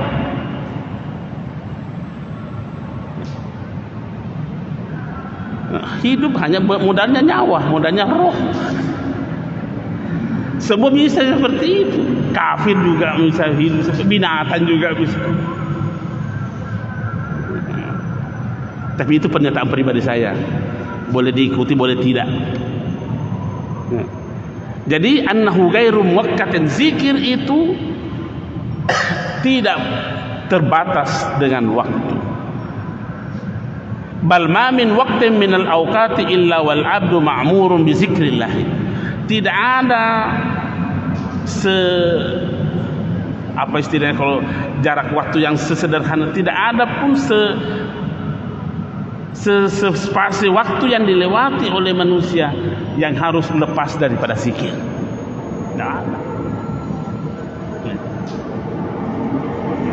Nah, zikir apa yang harus begini nih? Mau zikir qalbiyun tidak boleh berhenti, mau zikir qauliyun tidak boleh berhenti. Jangan dikira berzikir itu hanya menyebutkan Allah, Allah atau la ilaha illallah, itu lafaznya zikir. Lafaznya zikir. Ketika kita berbicara dan tetap menjadikan Allah sebagai pusat kesadaran kita dalam berbicara itu, maka itu zikir. Kan itu zikir. Jadi hati tidak boleh berhenti berzikir, pembicaraan tidak boleh berhenti berzikir, bergerak pun tidak boleh berhenti berzikir. Tidak boleh berhenti. Selama gerakan kita itu dimotivasi dengan sebuah kesadaran bahwa pusat kesadaran kita adalah Allah Subhanahu wa taala, maka gerakan itu adalah gerakan zikir. Zikir. Di sini ma min waqtin minal awqati illa wal 'abdu ma'murun bi zikrillah. Imma fardan, boleh saja itu sudah difardukan, wa imma nadaban, boleh sunnah. Baru penulis kitab ini memberi satu contoh salat, tapi dilihat dari segi ini, dilihat dari segi gerakannya. Jangan, bukan dilihat dari rohnya, tapi dilihat dari gerakannya. Salat itu dengan yang dimulai dengan takbir, diakhiri dengan salam, itu ada waktunya. Ada waktunya. Ya, kan ada waktunya itu. Tapi zikir yang tadi kita sebut, tidak ada waktu, tidak ada waktunya. Ya.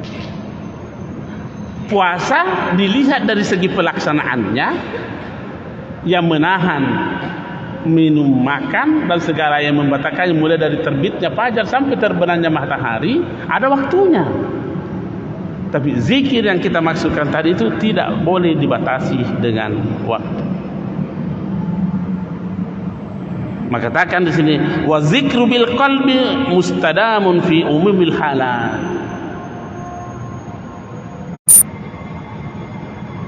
Masih ada waktu. Oh ya. Nah, makanya penulis kitab ini menjadikan ayat ini sebagai dasar berfikirnya. Apa kata Allah? Alladzina yazkurunallaha qiyaman wa qu'udan wa ala junubihim, dan seterusnya di surah Ali Imran itu. Di sini yang disebutkan adalah situasi atau kondisi seseorang dalam kehidupannya secara umum. Manusia itu kalau tidak duduk, kalau tidak berdiri, ya duduk. Kalau tidak duduk, baring. Itu secara umum itu. Ya. Secara umum, kalau tidak baring, kalau tidak berdiri, duduk. Ya. Mau sudah masulekah, duduk ton namanya. Sudah matahiyah, duduk ton namanya. Mau sudah mapasilojo, duduk juga namanya. Mau duduk maceking, duduk juga namanya. Ya. Cuma ini kondisi umum yang diterangkan. Berdiri, mau berdiri dengan miring, berdiri juga namanya. Mau berdiri dengan bungkuk, berdiri juga namanya. Begitu juga baring, mau baring dengan mapas selangga-langga aja, mapas cincin, tetap saja namanya berbaring. Jadi kalau begitu, makanya kitab ini mengatakan tidak boleh dibatasi oleh waktu.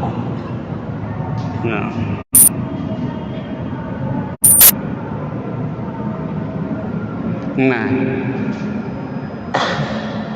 setelah itu penulis kitab ini menyebutkan lagi salah satu khasaisnya, karakteristiknya zikir itu. Wa min khasais zikir, antara lain khasais zikir itu annahu ja'ala fi muqabalatihi az-zikr.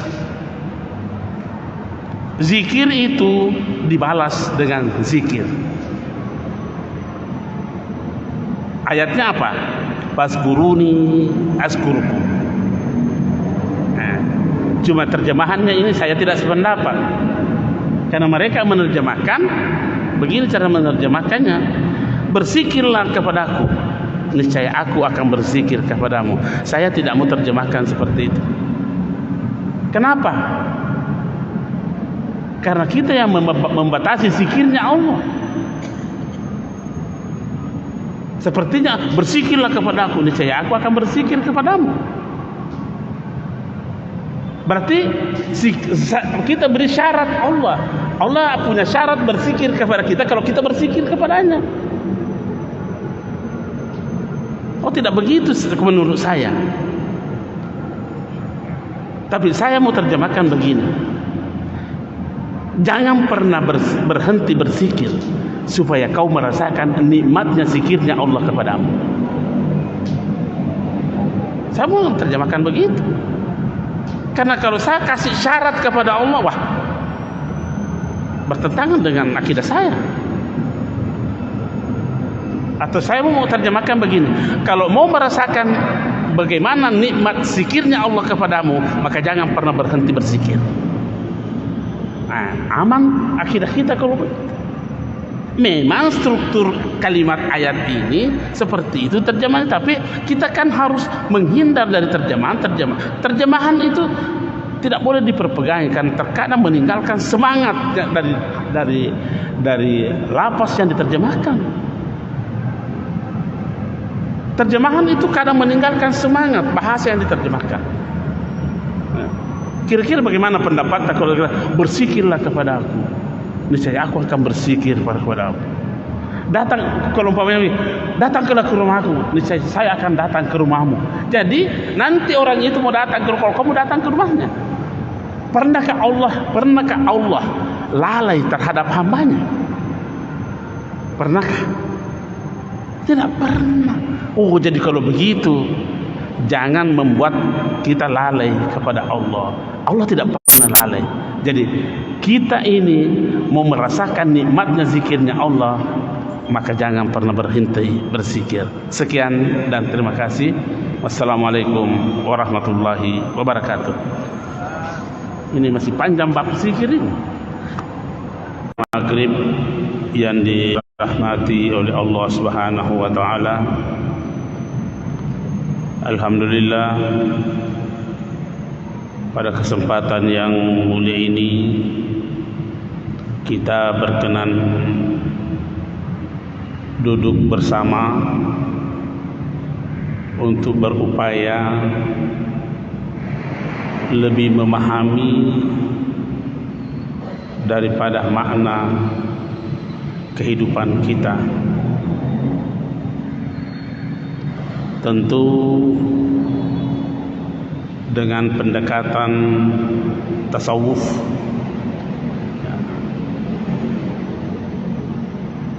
banyak orang berupaya memahami substansi kehidupan ini dengan berbagai macam pendekatan. Nah, di Masjid Raya ini kita ada pengajian tasawuf. Mudah-mudahan dengan tasawuf ini kita lebih bijaksana memahami, menjalani kehidupan kita di dunia ini.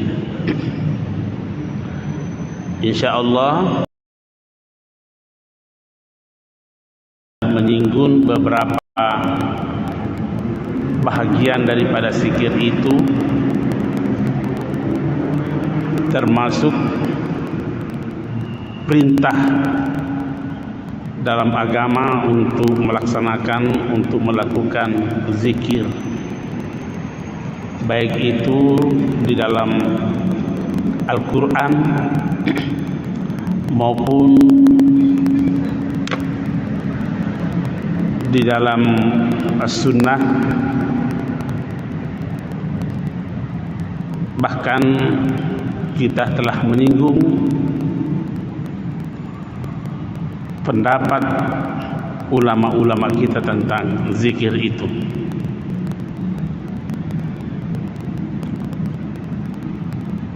Salah satu pendapat yang kita baca pertemuan kita yang lalu, yaitu pernyataan dari Al-Ustaz Abu Ali Ad-Daqqaq. Siapa itu Abu Ali Ad-Daqqaq? Abu Ali Ad-Daqqaq ini adalah guru daripada penulis kitab ini. Guru daripada penulis kitab ini. kitab ini sudah 1007 tahun yang lalu ditulis. Ini kitab 1007 tahun. Tentu yang kita baca ini adalah cetakan baru, tidak mungkin mau baca cetakan pertamanya. Dan ini kitab ini dipakai di negara-negara Islam yang lainnya, kecuali di Mekah, di Saudi. Kenapa? Karena di sana berkembang paham Wahabi. Satu-satunya negara yang tidak membahas, mempelajari tasawuf adalah Saudi. Karena memang paham keagamaannya adalah aliran Wahabi.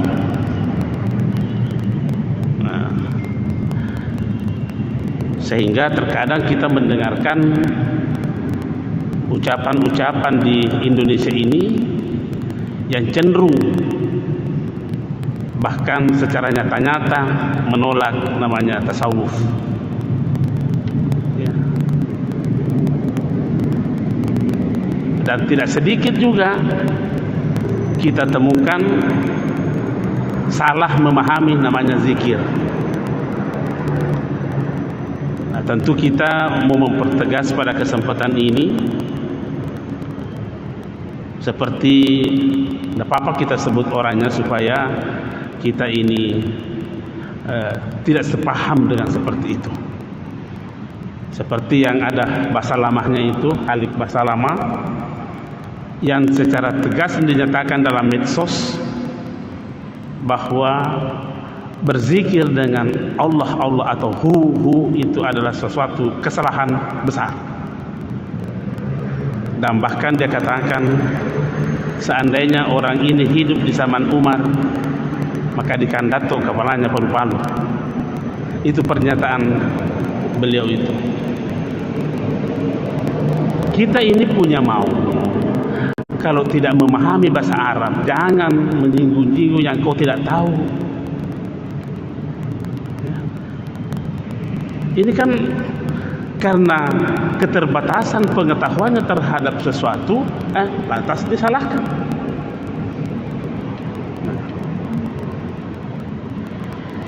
Memang disebutkan di dalam hadis ini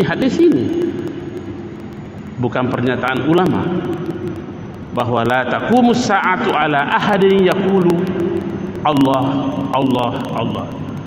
Tidak akan terjadi kiamat kepada seseorang. Itu yaqul sifat daripada ahad. Jadi terjemahannya, tidak akan terjadi kiamat kepada seseorang yang berzikir dengan lafaz Allah. Ini hadis. Itu hadis ini diriwayatkan oleh Imam Muslim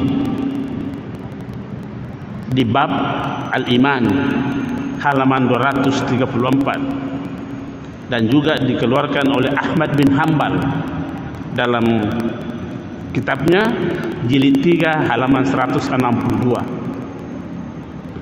Jelas tegas itu. Siapa itu Imam Muslim? Imam Muslim itu adalah salah seorang penulis hadis yang dikategorikan Al-Kutubus Sittah, penulis 6 kitab hadis. Ahmad bin Hanbal siapa itu? Termasuk juga beliau tercatat sebagai penulis hadis dari 6 kitab itu. Apakah kita mau membantahnya ini?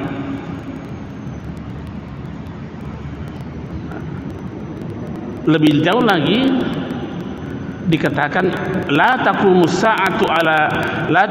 sa'atu hatta la yuqala fil ardi Allah. Terjemahan bebasnya ini, selagi masih ada yang berzikir dengan Allah, tidak akan kiamat dunia. Ini hadis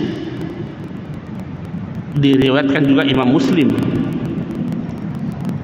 diriwayatkan juga Turmusi, diriwayatkan juga Ahmad bin Hanbal. Ini ulama-ulama hadis semua ini yang kita sebutkan adalah penulis kitab-kitab hadis yang 6 itu. Ya. Kenapa tidak dikatakan la ilaha illallah? Kenapa cuma Allah Allah? Sesungguhnya substansinya tidak ada bedanya.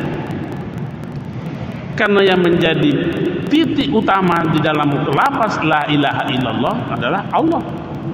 Cuma panjang pernyataannya.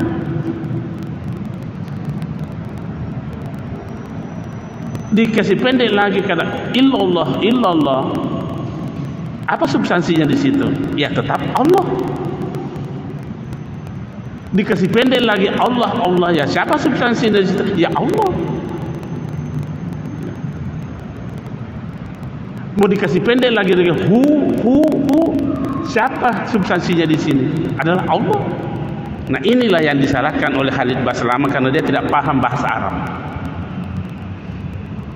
Itu huwa, itu hu asalnya dari domir huwa. Domir itu kata ganti nama. Jadi kalau dia, siapa yang dimasukkan dia di situ? Ya Allah. Itu terdiri dari dua bunyi, hu dan wa. Hu itulah yang bermakna kata ganti, yang bermakna dia. Wawunya itu menunjukkan jenisnya. Ada kalau bahasa Arab ada namanya jenis muzakkar, ada namanya jenis muannas.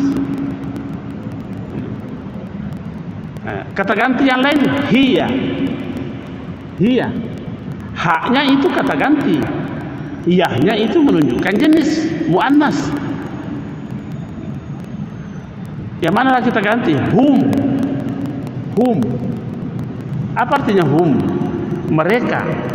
Haknya itu yang kata ganti, dia. Mimnya itu adalah menunjukkan jamak. Huma. Tetap yang menjadi kata ganti adalah hu, berarti hu tidak boleh hilang. Karena itulah yang menjadi kata ganti. Tentang tambahan-tambahan morfin sesudah itu menunjukkan imma menunjukkan jumlah, imma menunjukkan jenis, dan imma menunjukkan muzakkar dan muannas. Jadi kalau ada orang yang mengaji saat membaca la ilaha illa huwa berhenti di situ, boleh saja dia tidak sebutkan waw. La ilaha illahu. Siapa yang salahkan ini? Tidak ada yang bisa menyalahkan ini. Kalau ada yang menyalahkan ini artinya masih kurang ilmu tajwidnya. Jadi kalau ada yang menyalahkan zikir hu itu artinya belum memahami apa itu dhamir dalam bahasa Arab. Jadi jangan kita terlalu gampang menyalahkan orang yang kita tidak tahu. Sampai mengatakan kalau orang yang berzikir seperti ini, saya dengar itu di YouTube itu. Orang yang berzikir seperti ini di zaman Umar dikandaton kepalanya palu-palu. Tapi kita kan bisa berkata juga, seandainya orang yang melarang ini hidup di zaman Umar, dia yang dikandaton kepalanya palu-palu. Karena ini berani melarang yang dia tidak tahu. Tidak apa-apa kita sampaikan seperti itu untuk menjaga umat. Ya, kasih alasan-alasan yang rasional. Nah, tadi kita katakan bahwa dan itu pertemuan kita lalu sudah kita memahami apa itu zikir. Sederhananya pengertian zikir itu adalah menjadikan Allah sebagai pusat kesadaran kita. Menjadikan Allah sebagai pusat kesadaran kita. Artinya apa? Harus selalu ada terjadi transformasi kesadaran. Transformasi kesadaran. Kalau dikatakan zikir adalah sebagai proses menjadikan Allah sebagai pusat kesadaran, maka zikir dalam pengertian seperti ini tidak boleh dibatasi tempat, tidak boleh dibatasi waktu. Tidak boleh dibatasi tempat dan tidak boleh dibatasi waktu. Kenapa? Karena kesadaran kita ini kan selalu hadir dalam diri kita. Tapi mampukah menjadikan pusat kesadaran itu Allah? Apakah kita harus pusat kesadaran ini dibatasi dengan waktu? Oh, tidak boleh. Apakah harus dibatasi dengan tempat? Oh, tidak boleh.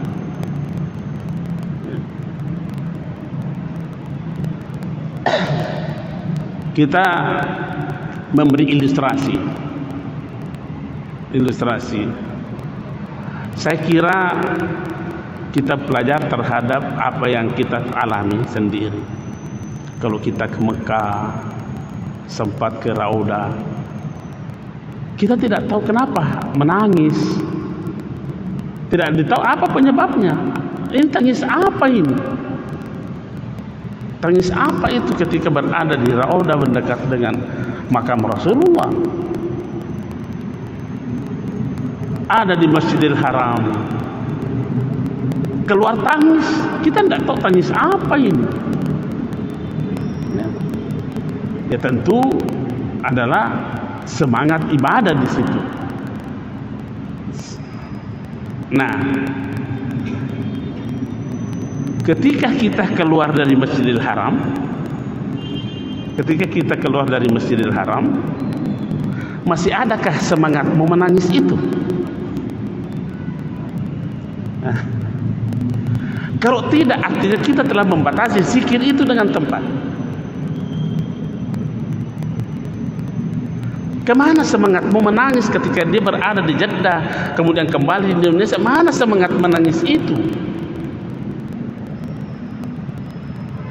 Hilang karena memang zikirnya dibatasi oleh tempat.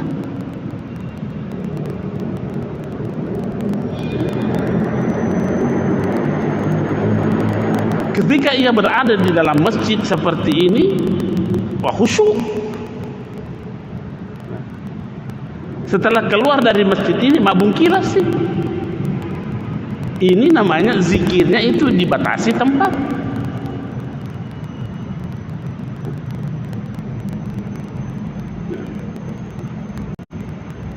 Ketika umpamanya bulan Ramadan, itu tadi tempat, sekarang waktu. Ketika bulan Ramadan, kita syukur karena melihat semangat kita untuk melakukan amalan-amalan kebajikan, baik yang fardu ataupun yang sunnah, sungguh sangat tinggi untuk melakukan amalan-amalan. Tentu itu didorong oleh pusat kesadaran kita, karena Allah kita jadikan sebagai pusat kesadaran. Konsentrasi kita penuh di situ. Tapi setelah berlalu bulan Ramadan, kemana semangat itu? Masih seperti itu kesemangat itu. Itu artinya zikir kita, pusat kesadaran kita kepada Allah dibatasi dengan waktu. Nah, makanya guru daripada penulis kitab ini mengatakan, wa zikru ruknun kawiyun fi tariqil haqqi subhanahu wa ta'ala. Zikir itu adalah rukun. Apa namanya rukun? Rukun itu adalah tidak sah tanpa itu. Tidak sah tanpa itu. Kalau rukun, apa rukunnya meja ini? Kaki. Kalau tidak ada kakinya,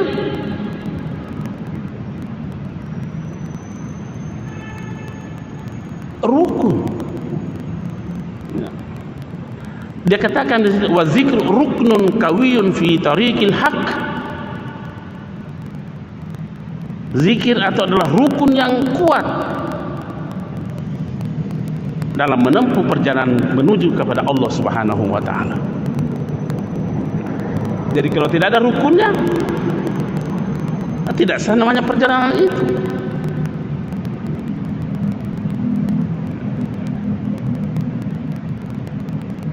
Bahkan dia berkata di sini, bal huwa al-umdatu fi hadzal tariq.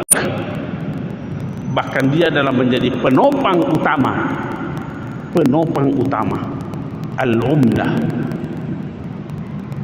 pegang tiang yang utama dalam perjalanan itu.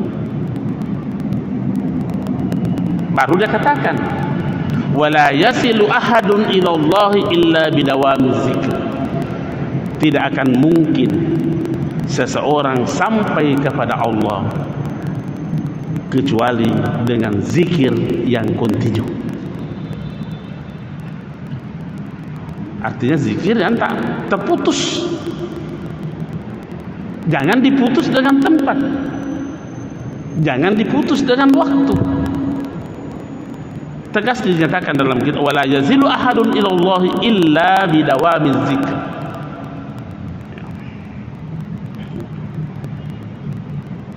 Nah, seperti itu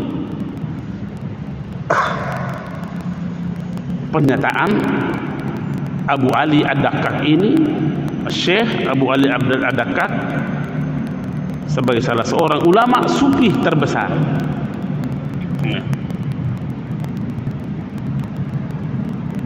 Nah, sekarang ini bagaimana model sampai kepada Allah itu?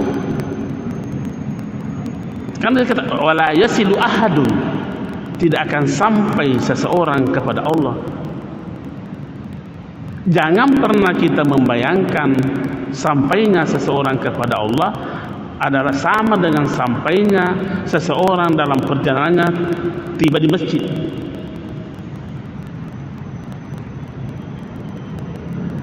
Jangan juga pernah membayangkan yang namanya sampai ini kepada Allah adalah sama sampainya akal terhadap apa yang dia ketahui.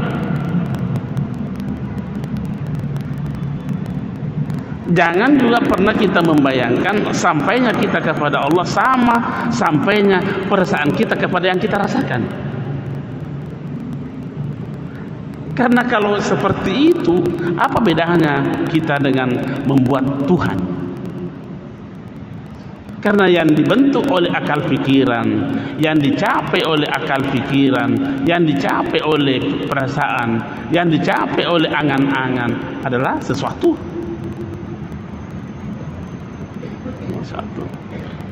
Ya. Nah, zikir ini bukan hanya amalun qalbiyun, bukan hanya itu, bukan hanya kerja hati, bukan hanya, tapi juga termasuk kegiatan lidah, termasuk kegiatan anggota tubuh. Ya.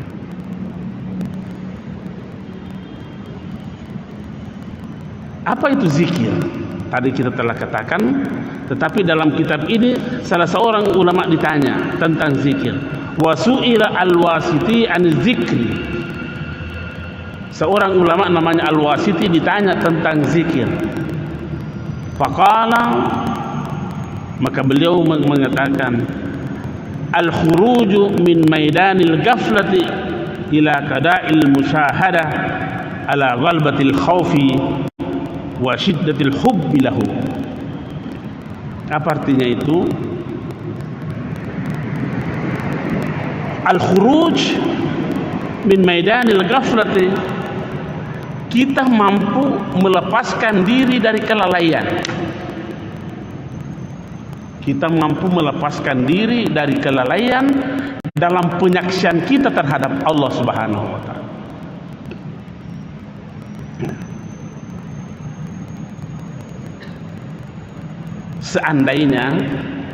seandainya ini kita memahami bahwa semua yang dan harus dipahami seperti itu, semua yang ada di dunia ini, semua yang ada ini adalah tanda-tanda Allah.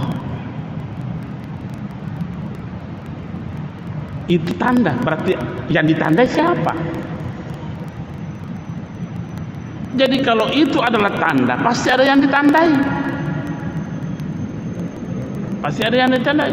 Siapa yang ditandai tanda itu? Ya Allah. Jadi kalau begitu, segala yang ada ini adalah tanda-tanda Allah. Mampukah kita menangkap yang ditandai dari segala yang ada ini? Ketika kita lalai menangkap yang ditandai dari tanda, nah itu kita berarti kita tidak keluar dari kelalaian terhadap apa yang kita saksikan. Nah, umpamanya contoh ini, contoh saja ini. Air. Dia ada tanda. Kalau pusat kesadaran kita berhenti pada air, maka kita sewenang-wenangnya melakukan berbuat terhadap air ini. Dia dibuang kemana-mana karena cuma dilihat air. Karena yang kita lihat hanya tandanya, tapi kita tidak melihat apa yang dia tandai.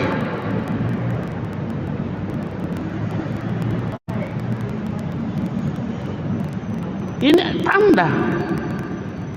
Tapi kapan kita berhenti kesadaran kita ke air ini, maka seenaknya kita buang-buang itu air.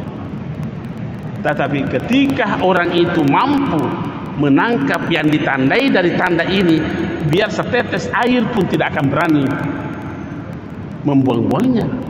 Karena bukan air yang dia lihat, yang ditandai. Yang ditandai. Nah inilah yang dikatakan oleh Al-Wasiti ketika ditanya tentang zikir, al-khuruju min maidanil ghaflati, mampunya seseorang melepaskan dirinya dari kelalaian karena adanya penyaksian terhadap yang ditandai itu.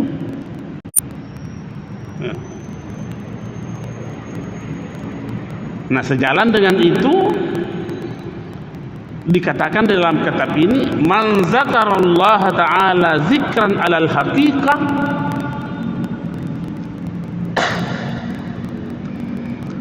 siapa yang berzikir kepada Allah dengan zikir yang sebenar-benarnya, seperti tadi yang kita sebutkan itu, nasya fi jambi zikrihi kulla syai'in, maka dia akan melupakan segala sesuatunya. Melupakan segala sesuatunya. Bukan berarti hilang dari pemahaman kita terhadap sesuatu itu. Seperti ini. Kembali lagi kita berikan contoh. Ini di air ini. Nasinya kita tidak berpikir terhadap air itu, sekalipun air itu di depan kita. Tapi yang menjadi pusat kesadaran kita adalah yang ditandai oleh air itu. Persis dengan malaikat dan iblis cara berpikirnya. Iblis tidak sujud ke Adam karena kesadarannya hanya terfokus kepada Adam. Terfokus kepada Adam. Malaikat jadi sujud ke Adam karena bukan kepada Adam pusat kesadarannya. Sekalipun tetap ada Adam dalam dirinya, malaikat itu tapi tidak ada. Ini namanya ada dalam tiadanya dan tiada dalam adanya. Nah, ini orang yang tidak menekuni tasawuf kata ayah bicara perok sia-sia no, bid'ah sih ya.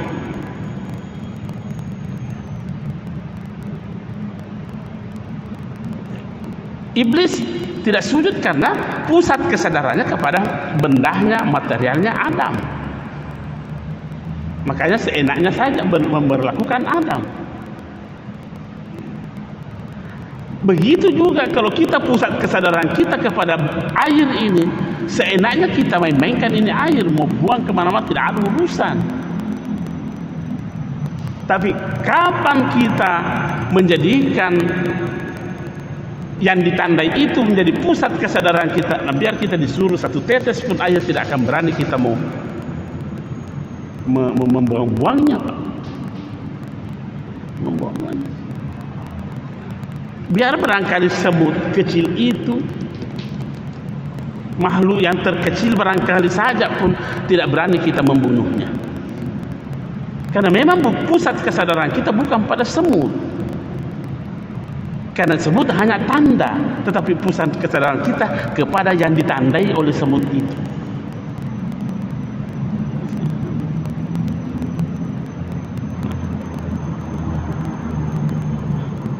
Jadi jangan semena-mena ada semut lewat, tapi cok si mati sih. Itulah salah satu sehingga kita disyariatkan mengucapkan Bismillahirrahmanirrahim ketika kita mau menghilangkan nyawanya makhluk-makhluk Allah. Binatang itu disembelih, Bismillahirrahmanirrahim. Kita minta izin kepada Allah, jangan berbuat seenaknya.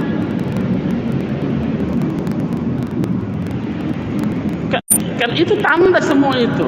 Akan Allah berfirman, inna fi khalqis samawati wal ardi wa ikhtilafil laili wan nahari bla bla bla bla la ayatin. Semua itu adalah tanda liqaumin yaqilun, bagi mereka yang mau menggunakan akalnya. Nah, inilah yang dikatakan man zakarallaha zikran alal haqiqah nasiya fi jambi zikrihi kulla syai'in. Lupa kepada air ini, ya. Malaikat tidak menjadikan adanya Adam sebagai sesuatu yang menjadi penghalang untuk sujud kepada, karena bukan itu menjadi urusan. Siapa yang suruh dia sujud? Adam itu tanda, berarti yang ditandai itulah yang dilihat oleh malaikat. Itu namanya zikir menurut di dalam kitab ini. Nah, kemudian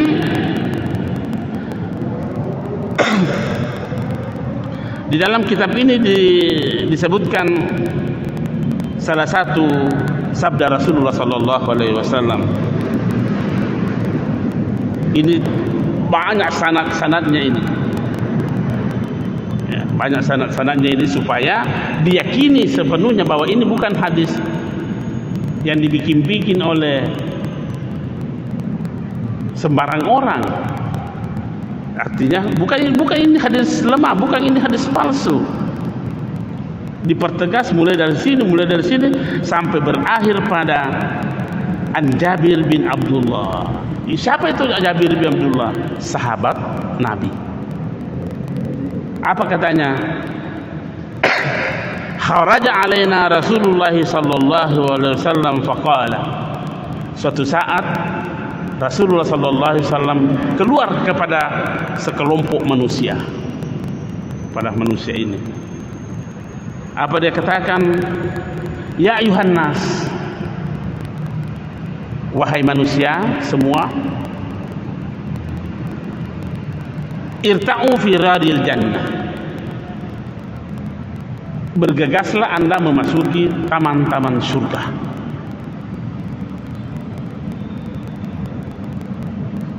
Fakulna, maka kami berkata, ya Rasulullah, ma riyadul jannah. Ya Rasulullah, apa itu taman surga? Qala, maka bersabdalah Rasulullah sallallahu alaihi wasallam, majalizul zikr, majlis zikir. Apa namanya majlis? berkumpulnya beberapa orang di dalam sebuah pertemuan untuk berzikir kepada Allah. Itu namanya majelis zikir. Apakah tidak cukup dalil ini yang membenarkan bahwa kita dibenarkan zikir berjamaah? Nah, tidak cukupkah kita memahami bahwa ini dibenarkan dalam zikir berjamaah? Nah, ini anehnya lagi. Saya dengar di radio. Radionya itu adalah Ad-Dinun Nasiha. Dia katakan bahwa bid'ah yang pertama muncul adalah zikir berjamaah. La haula wala quwata illa billah. Coba buka radio itu Pak itu. Kita dengarkan itu kata-kata itu. Kenapa kita harus tegas juga ngomong begini? Karena ini tidak masuk di akal. Hanya bersandar kepada pernyataan, bukan pernyataan hadis yang dia pakai, tapi pernyataannya sahabat Ibnu Mas'ud. Dan tidak mungkin mau bertentangan pernyataan Nabi dengan pernyataan sahabat. Oh, kalau begitu, perbaiki dulu pemahamanmu terhadap apa yang disebutkan oleh Ibnu Mas'ud. Jangan lantas dikatakan, jangan sepotong-potong membaca itu kitab. Tegas itu di radio itu dikatakan, Pak, bid'ah yang pertama muncul adalah zikir berjamaah. La haula wala. Apa tidak sama pekerjaannya Abu Jahal ini? Artinya kalau begitu kan melarang orang zikir berjamaah.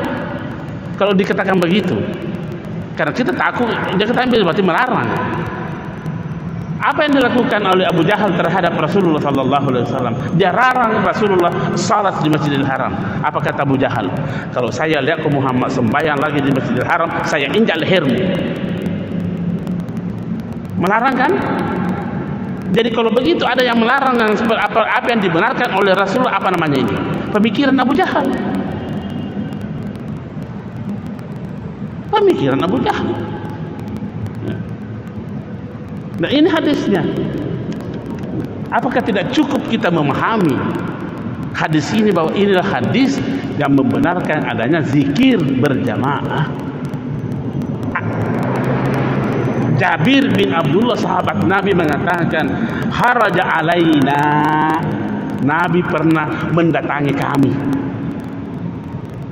dan berkata, ya ayuhan nas, wahai manusia semua,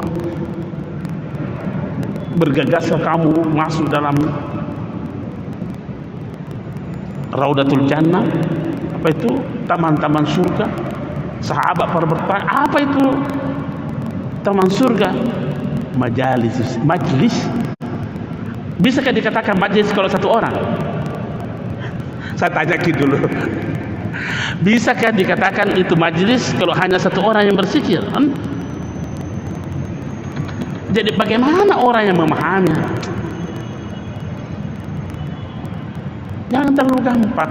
Jangan karena kita tidak memahaminya lantas kita menyalahkan. Akal kita belum sampai di situ.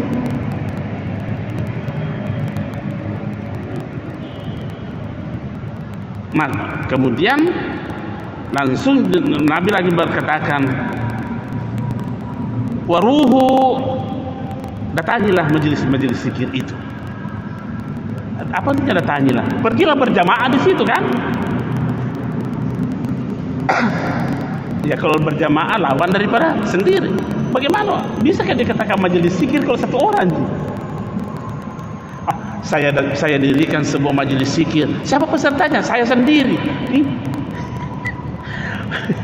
Majelis zikir apa itu? Tabe ini, mari kita berpikir. Wah, saya mau dirikan majelis zikir. Dan saya sudah dirikan majelis zikir. Apa namanya? Majelis zikir ini. Berapa pesertanya? Saya sendiri. Oh, tidak bisa dikatakan majelis itu karena satu orang. Ya. Nabi mengatakan waruhu, ke sana kok. Ke sana maksudnya itu taman-taman surga itu. Waskuru, dan berzikirlah kamu di situ. Lantas dikatakan man kana yuhib an ya'lam manzilatahu indallahi falyanzur kaifa manzilatullahi indahu. Siapa yang ingin mengetahui bagaimana kedudukannya di sisi Allah, mau mengetahui betapa kedudukan kita di sisi Allah, falyanzur, hendaklah ia melihat bagaimana kedudukan Allah pada dirinya.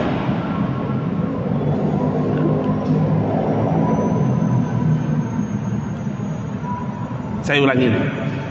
Nabi mengatakan, siapa yang ingin mengetahui bagaimana kedudukannya di sisi Tuhannya, di sisi Allah, maka hendaklah ia mengetahui bagaimana kedudukan Allah pada dirinya.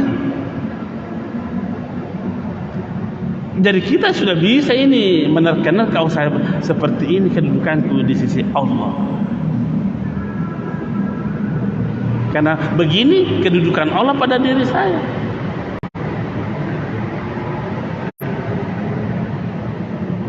Fa inna Allah subhanahu wa ta'ala yanzilul abda min haitsu ansalahu min nafsihi. Karena sesungguhnya Allah subhanahu wa ta'ala, katanya di sini yanzil, turun, tapi bukan turun seperti bersama dengan hambanya, seperti halnya bagaimana hamba itu bersama dengan Tuhannya. Seperti apa kita memposisikan Tuhan, seperti itu juga posisi kita di Allah. Nah, lebih lanjut dikatakan wa min khasaiziz zikir, keistimewaan zikir itu adalah, karakteristik zikir ini adalah annahu ghairu muwakkatin. Zikir itu ghairu muwakkat, tidak boleh dibatasi dengan waktu, tidak boleh. Jadi saya pernah berkhutbah menyatakan salah satu kegiatan manusia yang tidak boleh ada kata berhenti adalah zikir. Tidak boleh, karena dia menjadi rukun kehidupan. Tapi itu istilah saya, boleh salah, boleh benar ya. Kalau kita mengatakan tidak cocok pendapatmu, rusak, tinggalkan saja, tidak apa-apa. Karena bukannya rukun iman yang ketujuh yang harus dipercaya, bukan. Cuma saya berkata begitu, bahwa salah satu yang tidak boleh berhenti pada manusia adalah zikir, karena ia adalah rukun daripada kehidupan. Jadi kalau tidak ada zikirnya, bagaimana hidupnya itu? Sepertinya hidupnya tidak sah, karena hanya bermodalkan nyawa saja.